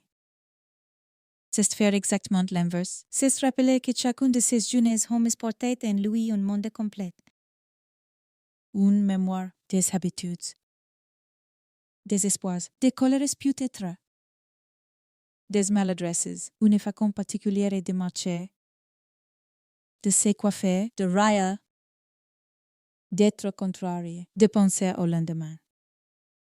Le véritable témoignage de la victime est là aussi. Dans toutes ces qu'elle était avant de devenir une proie. Dans le fait qu'elle n'était pas née pour habiter un dossier criminel. Elle était née pour vivre plus longtemps que cela. Pour vieillir, pour changer. Pour se tromper encore sur mille choses dérisoires, quand on pense à ces jeunes hommes happis par gassi. Il faut imaginer cette brutalité du contraste, quelques heures auparavant. Ils appartenaient encore pleinement à leur âge. Ils avaient la peau du quotidien sur eux. Les préoccupations courtes, les gestes rapides. La croyance obstinée que la journée allait se poursuivre selon un ordre à peu près reconnaissable, puis un homme a transformé cette journée en frontière. Et comme ils n'ont pas pour raconter eux-mêmes cette traversée, c'est à travers les silences laïcs derrière eux contents de les entendre. Dans une famille, le témoignage d'un disparu survit toujours dans les détails que les proches se répètent.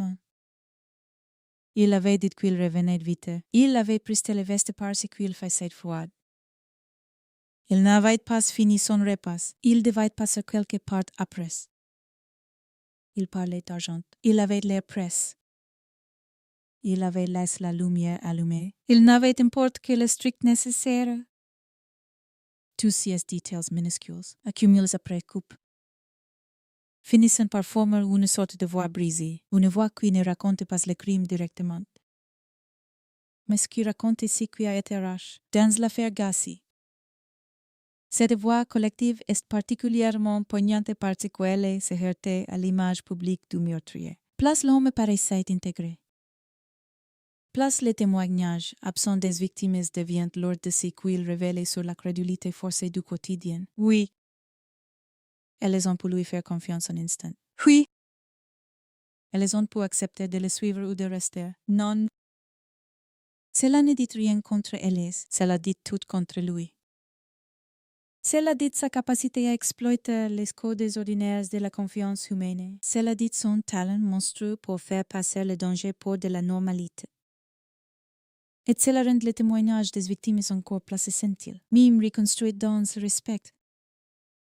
Même à travers le brouillard des années, car au fond, si qu'il murmure, si témoignage, est très simple et très terrible. Il dit qu'aucun de ces garçons n'est parti que Jola en se pensant au bord de sa dernière heure.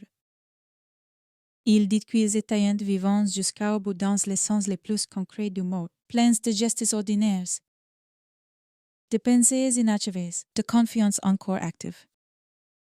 De doutes qui essayent de rester raisonnables. Il dit que le crime ne commence pas dans le spectaculaire, mais dans l'abus méthodique de la confiance. Il dit qu'un adolescent ou un jeune homme peut percevoir le danger trop tard non parce qu'il serait imprudent, mais parce que le monde l'a formé à croire qu'un homme respectable. Une maison tranquille est une proposition banale et ne sont pas des portes vers l'abîme. Et quand tout cela se referme, il ne reste plus qu'une absence. Une chambre figée, des parents qui refont mille fois la dernière conversation. Et cette question insupportable qui tremble derrière chaque disparition. À quel moment exact a-t-il compris? C'est peut-être là, finalement, le cœur du témoignage de la victime dans cette affaire, dans cette seconde impossible à dater précisément. Mais que l'on sent exister comme une déchirure nette. La seconde où le décor ordinaire s'effondre d'un coup.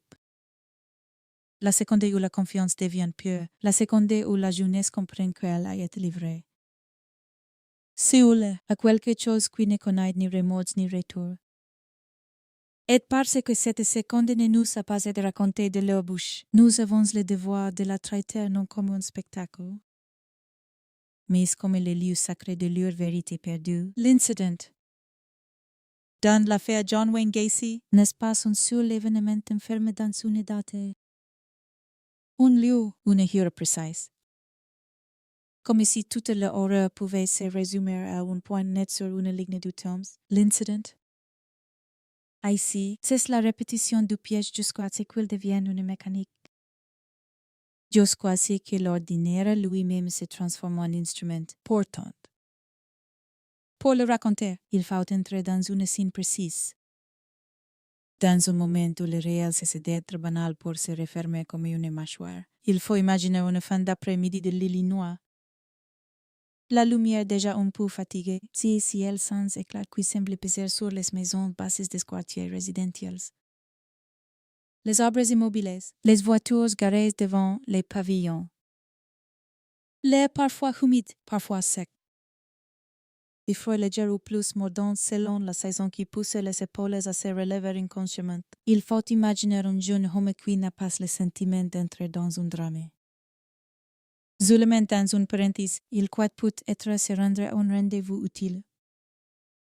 Il pense à un emploi, à une proposition, à quelques billets faciles, à une rencontre dont il ressortira avec une histoire ordinaire à raconter. Ou même sans histoire du tout, il y va avec cette manière contre les garçons de cet âge de ne pas vouloir paraître impressionnables. De prendre sur eux, de se dire que tout ira bien parce que les choses doivent. En principe, rester simples. La maison se présente comme une maison, rien. Depuis la rue, n'écrit l'abomination. Il y a une façade, une porte, peut-être un perron modeste, une allée.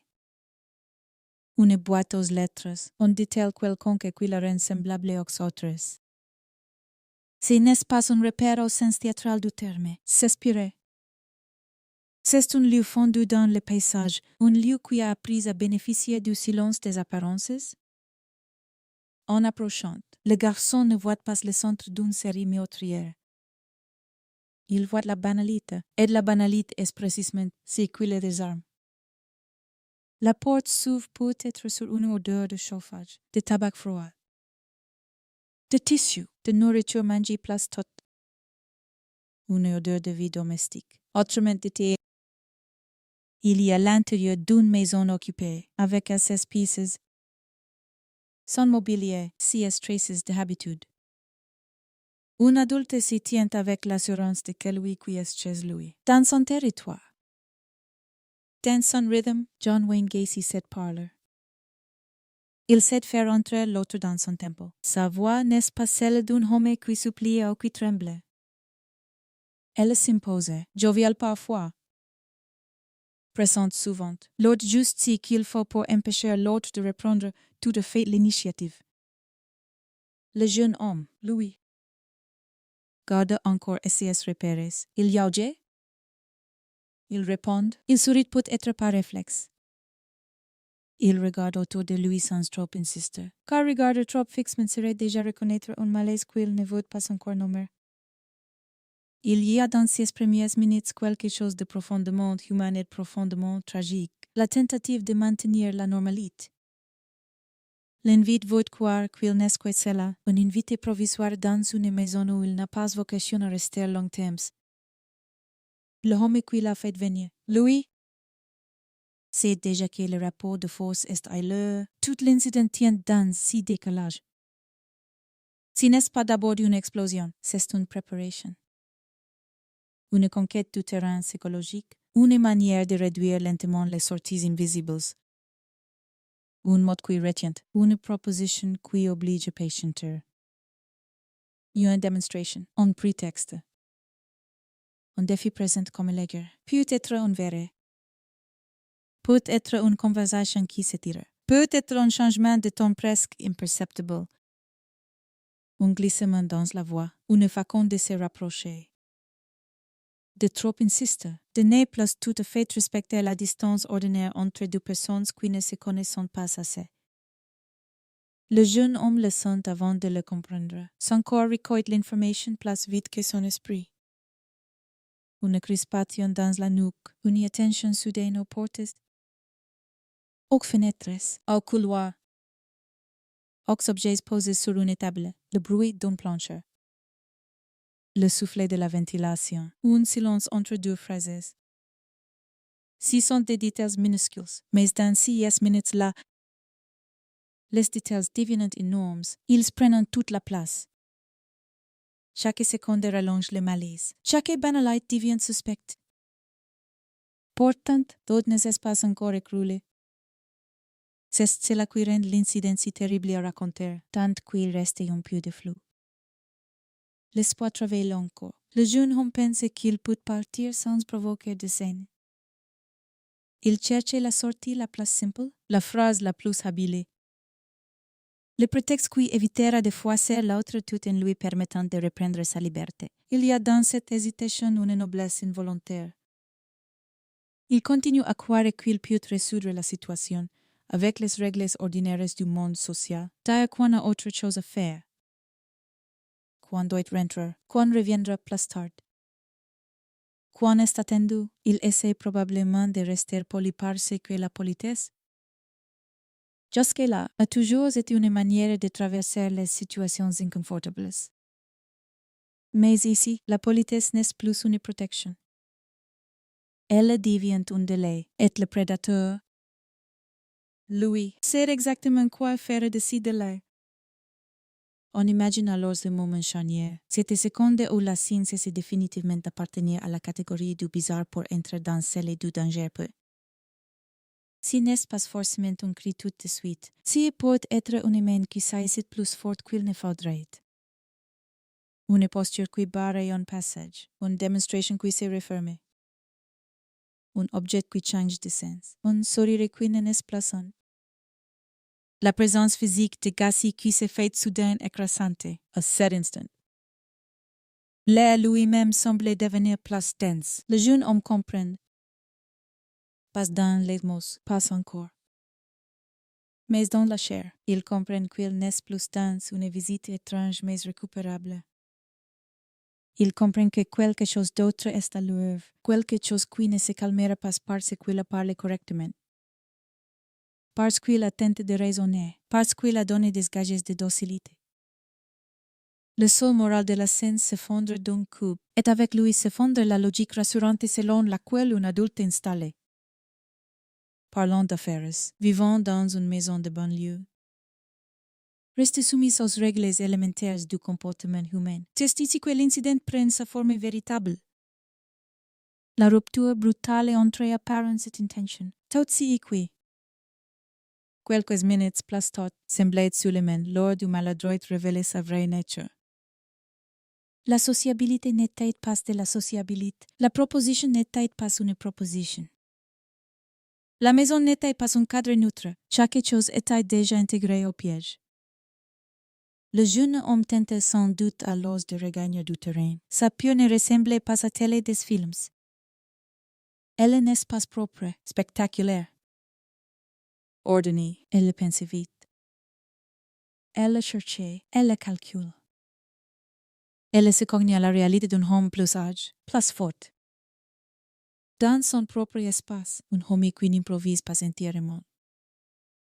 Un homme dont la violence n'est pas d'un accès soudain de rage mais d'une volonté plus ancienne, plus structurée. Plus Freud, c'est là que la scène devient insupportable sans qu'il soit nécessaire d'en détailler la brutalité.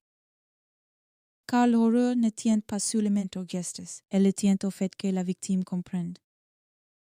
Dans une lucidité fulgurante, que sa confiance a été utilisée contre elle. Il y a une trahison fondamentale dans cet incident. Il ne repose pas simplement sur la force. Il repose sur l'abus prémédité des signes de sécurité, un rendez-vous. Une maison, un adulte respectable en façade. Une conversation ordinaire. Tout cela a été mis en place pour amener un jeune homme jusqu'à un point où l'on pourra refermer sur lui la réalité d'un rapport sans issue. Gacy dans cette scène ne ressemble probablement même pas à l'image que ses futures victimes se faisaient de lui quelques minutes auparavant. Le masque se déforme. Pas nécessairement au point de devenir hystérique ou démoniaque, parfois. Si qui glace le plus, c'est l'absence d'explosion. Une détermination sèche, une maîtrise suffisante pour que la violence semble presque administrative, comme si le prédateur exécutait quelque chose qu'il a déjà pensé, déjà voulu, déjà traverse en esprit. C'est cette froideur qui transforme l'incident en gouffre. Le jeune homme, lui, reste du côté de la vie ordinaire jusque dans sa panique. Il tente encore sans doute de parler, de marchander du temps, de dire si qu'il faut dire pour réactiver quelque chose d'humain chez l'autre. C'est un réflexe immense, presque sacré. Face à la menace, l'être humain essaie d'abord de rappeler son humanité à celui qui l'attaque. Il rappelle qu'il a un nom, qu'il est attendu, qu'il va partir, qu'il n'a rien fait, qu'il n'y a pas de raison, mais chez un homme comme Gassi. Ces rappels ne révèlent rien, et c'est peut-être cela. La vérité la plus noire de l'incident, la découverte que l'on a en face de soi et non pas un homme momentanément importe. Mais une volonté qui s'est déjà séparée depuis longtemps des friends ordinaires, à partir de là, le temps ne circule plus de la même façon. Il s'est fragmenté. Il s'est réduit à des secondes épaisses. Le dehors existe encore. Mais comme à une distance absurde. Dehors. La rue est toujours là. Des gens vivants. Des voitures passant peut-être. Une radio jouée quelque part. Une voisin range quelque chose dans son garage. Le monde n'a pas cessé de tourner. C'est cette coexistence qui rend la scène presque irréelle. À quelques mètres, la vie continue avec son bruit normal pendant qu'à l'intérieur se jouait un basculement définitif. L'incident n'est pas visible depuis la rue. Il n'a ni musique ni signal. Il se produit dans l'angle mort parfait du quotidien. Et c'est ainsi que Garcia peut agir encore et encore, en inscrivant l'horreur à l'intérieur même de la routine. Là où personne ne regarde assez long temps pour comprendre, quand la résistance de la victime se heurte à ses murs. Il reste probablement ennelé des éclats de pensée d'une simplicité déchirante, le visage d'un proche. Une promesse faite plus tot. Une heure de retour. Le désir nu, absolu. De revoir l'extérieur, la conviction animale que le simple fait d'atteindre la porte suffirait à sauver le monde tout entier. C'est cela, aussi. L'incident. Non pas seulement la violence du prédateur, mais l'incroyable concentration d'espérance qui subsistait chez celui qui la piège, mime dans le danger. La victime pensait encore à la sortie, au retour. Au fait que tout ceci pourrait n'être qu'un très mauvais moment si seulement elle trouvait la bonne ouverture. Cette espérance rend la scène encore plus douloureuse, parce qu'elle éclaire en creux l'absolue cruauté de celui qui l'a provoqué, dans l'affaire Gassi. L'incident doit aussi être compris comme un rituel d'effacement. Le crime ne vise pas seulement à faire du mal. Il vise à faire taire, à faire disparaître, à réduire un jeune homme avec tout ce qu'il portait de vie et d'avenir. À une absence, c'est cette volonté d'effacement qui donne à chaque scène son poids spécifique. Gassi ne tuait pas dans l'élan brutal d'un chaos soudain, il la tire. Enfermé, dominé. Annulé, l'incident n'est donc pas un accident du réel. C'est l'exécution d'un schéma où la victime est d'abord reconnue comme vulnérable, puis isolée, puis arrachée au monde visible. Une telle mécanique exige non seulement de la violence, mais une manière de penser les autres comme des objets qui l'on peut faire entrer et sortir de l'existence sociale. Et c'est cette pensée qui rend chaque incident de la série si effrayant. Derrière l'épisode singulier, derrière telle porte franchie, telle conversation, telle proposition de travail, il y a une même logique, utiliser la confiance comme un mécanique de l'ordinaire comme camouflage. On comprend alors pourquoi cette affaire a tant frappé l'Amérique au-delà même du nombre de victimes, parce que l'incident ici détruit une croyance fondamentale. Il prouve qu'un espace domestique peut devenir le théâtre d'une méthodologie, prédatrice sans perdre immédiatement son apparence de normalité. Il montre qu'un homme peut recevoir. Parlor, plaisanter. Traveler, circular social entity.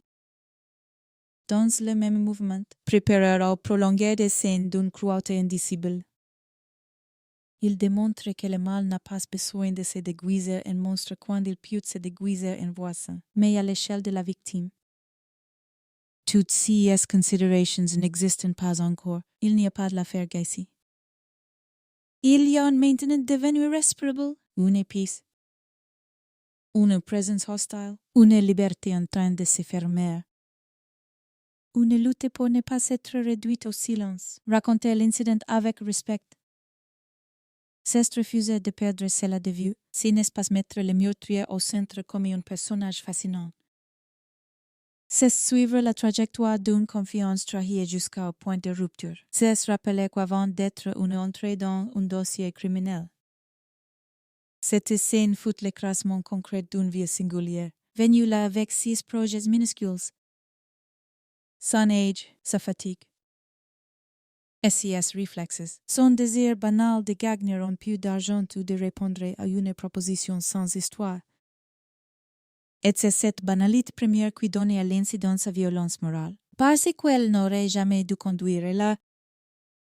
Parce qu'aucune des règles élémentaires du monde humain ne justifie qu'un rendez-vous ordinaire bascule ainsi. Parce qu'un jeune homme n'aurait jamais dû avoir à comprendre. Dans la solitude d'une maison étrangère, que l'adulte qui se tenait devant lui n'était pas ce qu'il prétendait être. Quand l'incident s'achève, il n'y a pas de véritable fin visible pour les dehors. Pas de rideau qui tombe, la maison reste debout. Le quartier reste intact en apparence, les lampes pouvant s'allumer comme n'importe quel soir.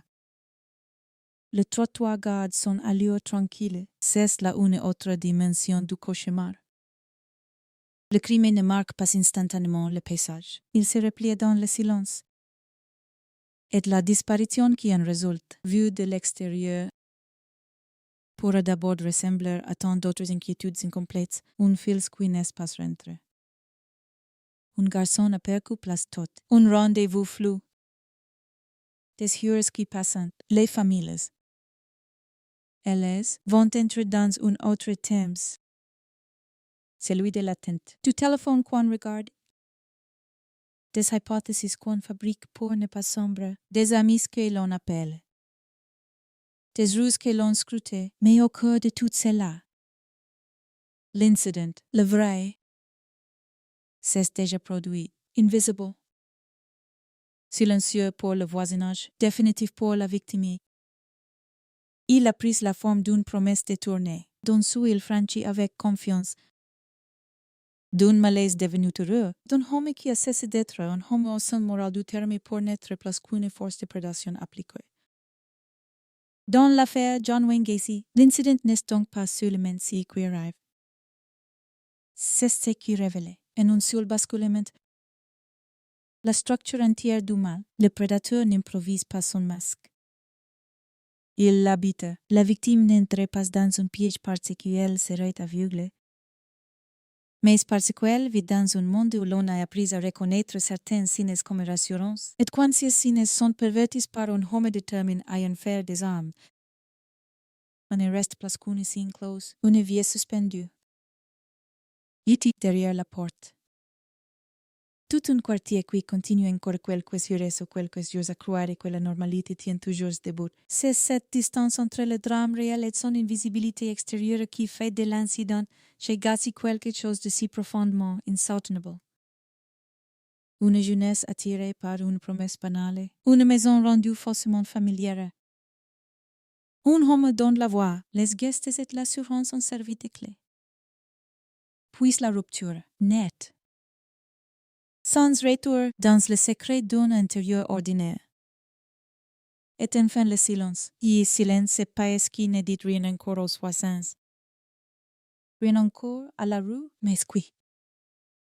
Pour une famille quelque part, va bientôt prendre la forme d'une absence impossible à expliquer.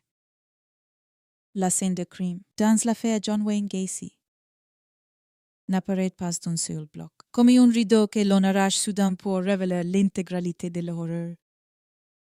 Elle se dévoile par couches, par resistances, par indices d'abord minuscules, puis de place en place lourds. Jusqu'à faire vaciller tout ce qui s'y trouvant, c'est ce qui la rend si accablante. On n'entre pas dans cette maison en comprenant immédiatement que l'on vient de franchir le seuil d'un des lieux les plus sinistres de l'histoire criminelle américaine. On y pénètre avec des soupçons, de la prudence, un dossier encore incomplete, des questions, des noms de jeunes hommes disparus, des incohérences qui s'accumulent de cette impression de plus en plus pressante qu'un homme parle trop, explique trop, occupe trop l'espace pour être innocent au départ. L'enquête ne possédait pas encore la forme nette d'une certitude. Elle avance comme avançant souvent les investigations avant les grandes bascules. À tâtons, avec des éléments qui semblent d'abord épars. Un disparu dans la dernière 3 semaines vers Gassi. Une version des faits qui ne convainc pas complètement. Un détail qui ne collait pas avec un horaire. Une parole contredite par une autre. Rien qui suffirait, précis seulement. A faire exploser l'affaire dans l'opinion, mais Smith about. CS elements dessinent un contour de plus en plus sombre. Et c'est dans cette tension-là que les premières pas vers la maison prennent toute leur importance. Il faut imaginer l'atmosphère de la banlieue de Chicago à ce moment précis. Les rues ont toujours leur calme apparent. Les maisons gardant leurs pelouses, leurs allées, leurs fenêtres, leurs façades de vie domestique. Rien, vous du trottoir. N'avertit clairement de ce qui repose derrière les murs et sous les planchers. C'est peut-être cela qui saisit d'abord les enquêteurs. La banalité presque offensante du décor, une maison comme tant d'autres. Un quartier qui ne ressemblait pas à une scène de légende noire. Pas de ruines isolées. Pas de bâtisses abandonnées. Pas de décor naturellement sinistre. Seulement l'ordinaire. C'est précisément l'ordinaire qui va devenir ici les plus effrayants des écrans. Lorsqu'ils s'approchent de Gassi, les policiers ne font pas face à un homme brisé par l'angoisse ou désorienté par les événements. Ils trouvent un individu qui parle, qui répond, qui se déplace dans sa propre version de la réalité avec l'aplomb de quelqu'un qui a longtemps cru pouvoir tout contrôler. C'est un homme installé dans son rôle. Encore convaincu peut-être qu'il peut contenir la situation par sa parole, par son assurance, par ses explications successives. Ces comportements comptent énormément dans la perception d'une scène de crime. Parfois, ce n'est pas seulement ce qu'un lieu contient qui alarme. C'est aussi la manière dont celui qui l'habite semble essayer de précéder les soupçons, de saturer l'air avec des mots, de transformer l'attention en conversation, comme si la parole pouvait encore repousser l'inévitable. Dans ce genre de moments, les enquêteurs s'entendent souvent avant de prouver. Ils remarquent les détails périphériques, une intonation, une contradiction minime, une fatigue jouée ou mal jouée, un effort trop visible pour paraître ordinaire, et surtout, cette impression qu'un homme, au lieu de subir l'enquête, tente de la chorégraphier et qui va faire basculer les choses. Ce ne sont pas seulement les soupçons, mais les traces matérielles. Car la scène de crime, aussi longtemps cachée soit-elle, finit toujours par parler d'une manière que les mots du suspect ne peuvent plus couvrir. Dans la maison de Gassi, les premiers indices prennent la forme de ces signaux que l'on pourrait presque rater si l'on ne savait pas les écouter. Une odeur. D'abord, il y a plutôt quelque chose dans l'air. Une présence invisible mais insistante, un trouble physique qui ne s'explique pas facilement et qui revient malgré les tentatives de rationalisation. Les maisons ont toutes des odeurs, le chauffage, la poussière, l'humidité, les tissus, les canalisations, la cuisine, le sous-sol. Mais certaines odeurs ne se laissent pas entièrement dissoudre dans la banalité du foyer. Elles les accrochent la mémoire. Elles insistent, elles dérangent sans toujours se laisser nommer immédiatement. dans l'affaire Gacy, non pas comme une épreuve unique, spectaculaire, mais comme un malaise persistant. Il y a aussi le comportement même de la maison, son silence. SI zones plus lourdes que d'autres, la manière dont certaines pièces semblent contenir plus qu'elles ne montrent. Les enquêteurs avancent dans un intérieur qui a servi de décor au mensonge pendant longtemps. D'un côté, la surface fonctionnelle, les meubles, les objets quotidiens, la routine inscrite dans l'organisation de l'espace. De l'autre, une épaisseur trouble qui naît du décalage entre ce que le lieu paraît être et ce qu'il cache. Cette épaisseur ne sautait pas immédiatement aux yeux, mais elle s'installait. Elle se sent dans la façon dont le regard revient toujours vers certains endroits, dans la sensation qu'il y a quelque chose de trop compact, de trop fermé, de trop maîtrise. Une scène de crime domestique n'a pas besoin de montrer pour accuser. Elle accuse parfois par sa façon de retenir. Et puis il y a les éléments concrets, ceux qui passent du soupçon au relevé. Les récits de disparitions qui convergent. Les jeunes hommes vus pour la dernière fois dans l'orbite de Gacy. Les objets, les traces. Les incohérences dans ces versions successives. L'enquête se resserre alors comme un filet.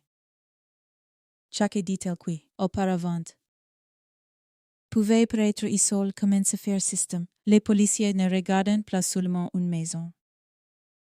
Ils regardent un centre possible de gravité, un point où plusieurs trajectoires humaines semblent être interrompues.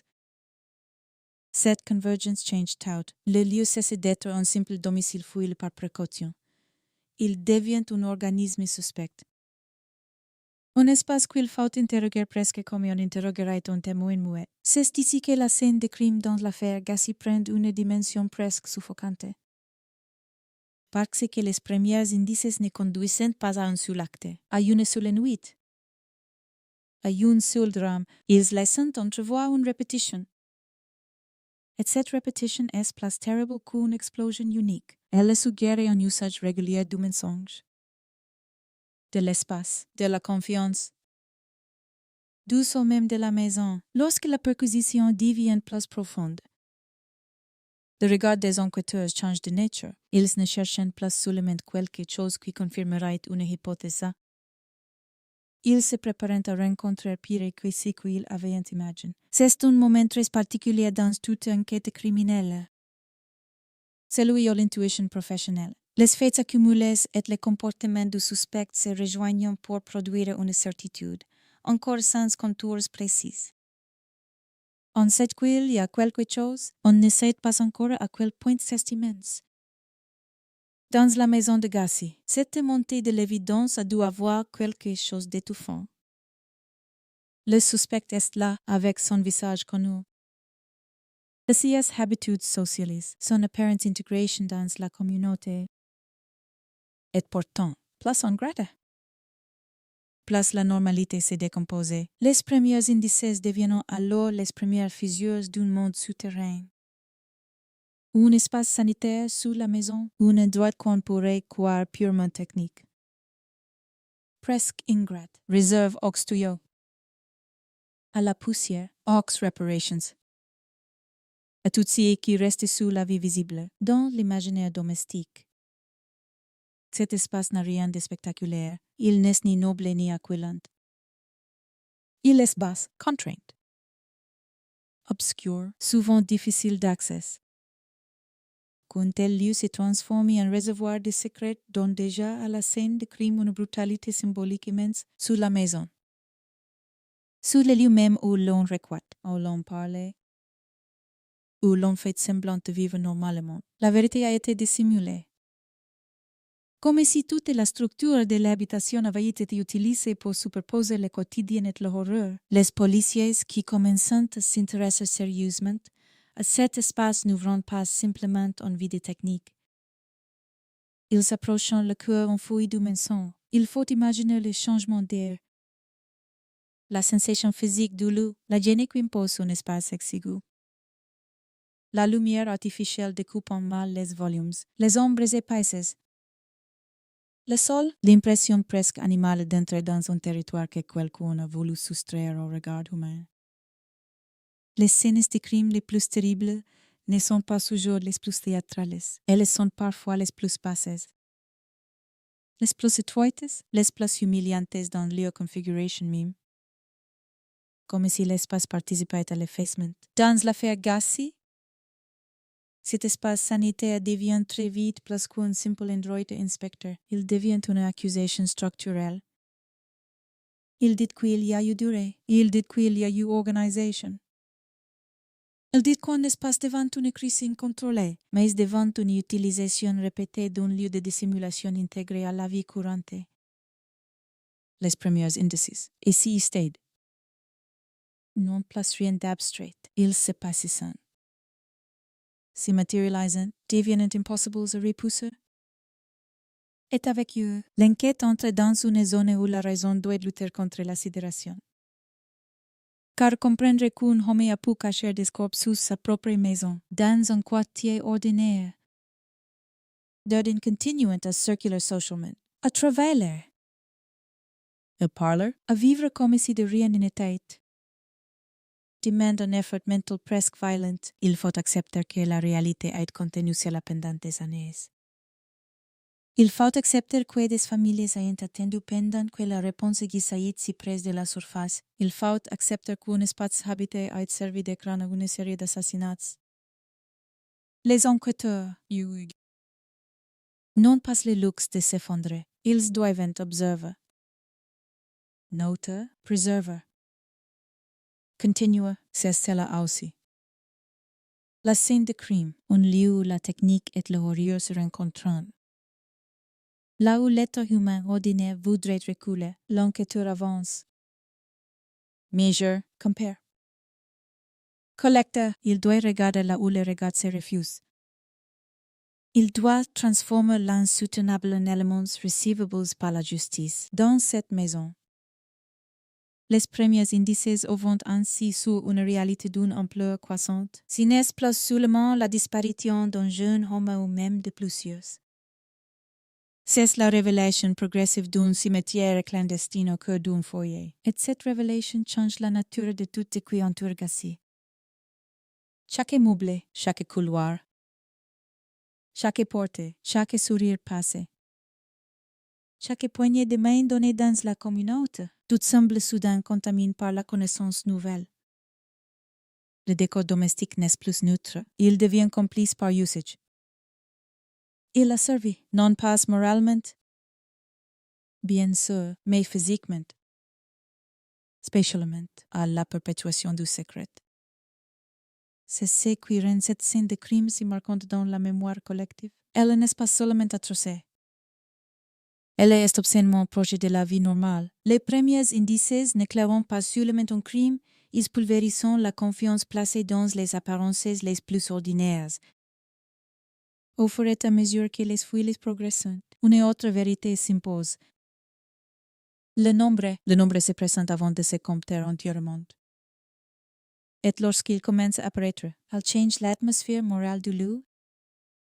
Ce n'est plus l'histoire d'un meurtre caché, ni même d'une succession confuse de violences. C'est une série, une accumulation. Une œuvre de mort conduite avec une régularité méthodique. La maison n'est pas seulement une scène de crime. Elle est devenue l'archive silencieuse d'une répétition. Cette idée écrase tout. Elle écrase les policiers présents, elle écrase la lecture du dossier, elle écrase la perception même du suspect. Un homme ne peut plus être regardé de la même manière quand le lieu où il dormait. Manguait, parlait, réservait, s'avère avoir contenu une telle concentration d'effacement humain. La scène de crime, alors, déborde la matérialité des pièces, elle gagne les visages. Les esprits, la ville entière. Les premiers indices font naître quelque chose qui ressemblait à une onde de choc intérieure, même avant que toute l'affaire soit exposée au public dans son ampleur définitive. Ceux qui se trouvant au contact direct du lieu comprenant qu'ils ont franchi une frontière errée, une frontière que peu d'enquêteurs rencontrent réellement dans une carrière. car certaines scènes de crime sont tragiques, d'autres sont monstrueuses. Et quelques-unes, très peu, semblent presque abolir les catégories ordinaires, du mode monstrueux par leur combinaison de banalité extérieure, de durée, de répétition et de secrets domestiques. Celles de Gassi appartiennent à cette dernière catégorie. Elle n'impressionne pas seulement par sa cruauté, mais par la manière dont elle s'esloguait au milieu d'un quartier tranquille sans cesser longtemps de passer pour invisible. Le rôle des premiers indices est donc capital, sans yeux. Rien ne se serait ouvert, sans ces incohérences recoupées. Sans cette persistance des soupçons, sans l'attention portée aux dernières traces laissées par les disparus. La maison aurait pu être continuée à jouer son rôle de façade. Il y a là une lécon sinistre sur la nature du crime serial. Il ne survit pas seulement grâce à la violence du coupable. Il survit aussi grâce à son aptitude à se noyer dans les banals. À parasiter les routines, à transformer le manque d'évidence immédiate en bouclier. Dans l'affaire Gassi, les premiers indices ont été comme des scoops d'ongles sur une peinture à pays. Une fois la surface entamée, tout s'est mis à craquer. Et derrière, il n'y avait pas seulement un mensonge. Il y avait un gouffre pour les familles des disparus. La scène de crime n'est pas seulement un lieu investigué par la police. Elle devient rétrospectivement le point où l'attente. L'espoir, la peur. Les nuits passées à imaginer un retour possible viennent se fracasser contre la matière. C'est là que l'absence requiert enfin une réponse, mais une réponse si terrible qu'elle ressemble d'abord à une seconde perte. Car découvrir qu'un proche disparu a été absorbé dans un endroit pareil, si près de la vie ordinaire, si près des autres maisons, si près d'un homme qui continuait à sourire au monde, c'est comprendre que l'horreur ne s'était pas contentée de tuer. Elle avait ensuite cohabité avec les quotidiens. Elle avait vécu dans l'épaisseur des murs, sous le plancher. À quelques mètres des gestes les plus banals, voilà ce qui révèle véritablement la scène de crime chez John Wayne Gacy. Pas seulement où les crimes sont finis par être retrouvés, mais comment ils ont pu être absorbés par un décor de normalité. Les premiers indices ont agi comme de faiblesses couchées sous une porte scellée. Puis cette porte a cédé. Et derrière elle s'est ouverte non seulement une maison fouillée, mais une architecture entière du mensonge. Une façade sociale d'homme respectable, un intérieur ordinaire. Un dessous transformé en secret funèbre. Des disparitions qui, une à une, venaient enfin se relier entre elles.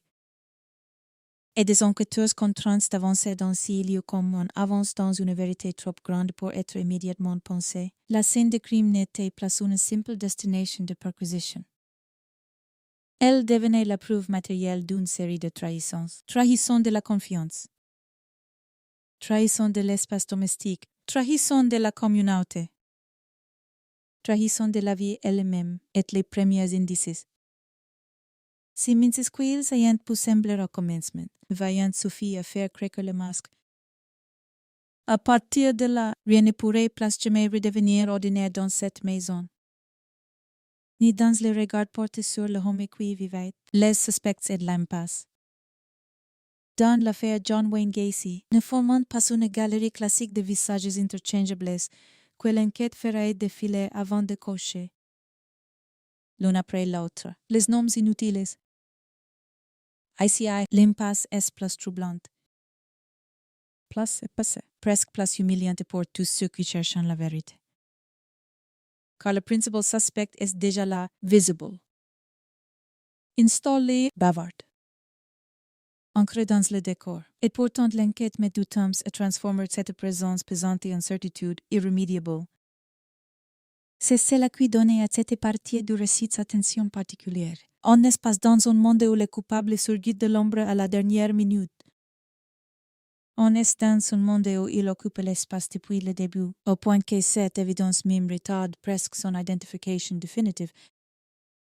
Il faut imaginer la frustration des enquêteurs, celle qui monte par vagues lorsque plusieurs éléments convergent sans encore verrouiller juridiquement l'ensemble. Des jeunes hommes ont disparu. Certains ont été vus pour la dernière fois dans l'orbite de Gassi. Son nom revient. Sa présence s'accroche au récit.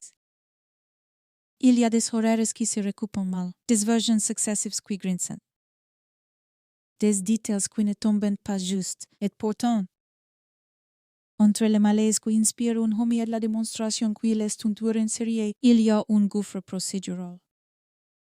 Une vie que l'enquête doit traverser sans brûler les étapes. C'est dans ces vides que l'impasse commence à s'installer. Une disparition, puis une autre, puis encore d'autres noms qui semblent flotter sans se rejoindre complètement, comme des morceaux d'un même verre cassé dispersés sur plusieurs choses. Chaque famille vit sa propre attente, son propre déni possible. Sa propre pure, chaque dossier a sa temporalité.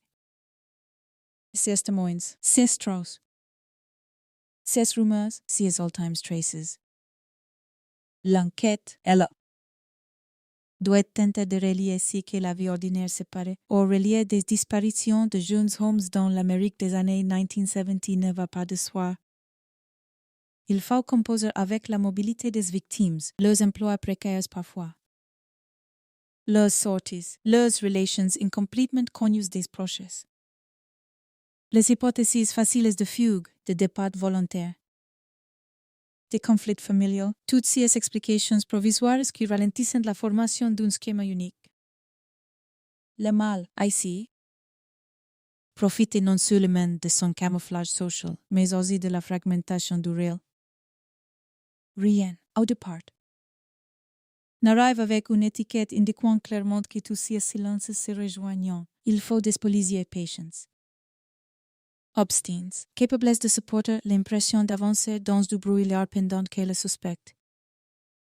Louis continue à parler avec l'aplomb d'un homme qui croit encore tenir son rôle.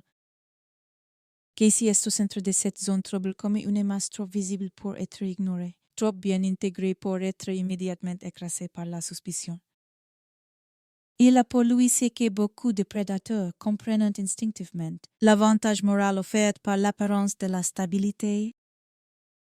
Il a une maison, il travaille. Il parle comme quelqu'un qui connaît le monde, qui sait comment il fonctionne. Il possède la voie sociale de la normalité.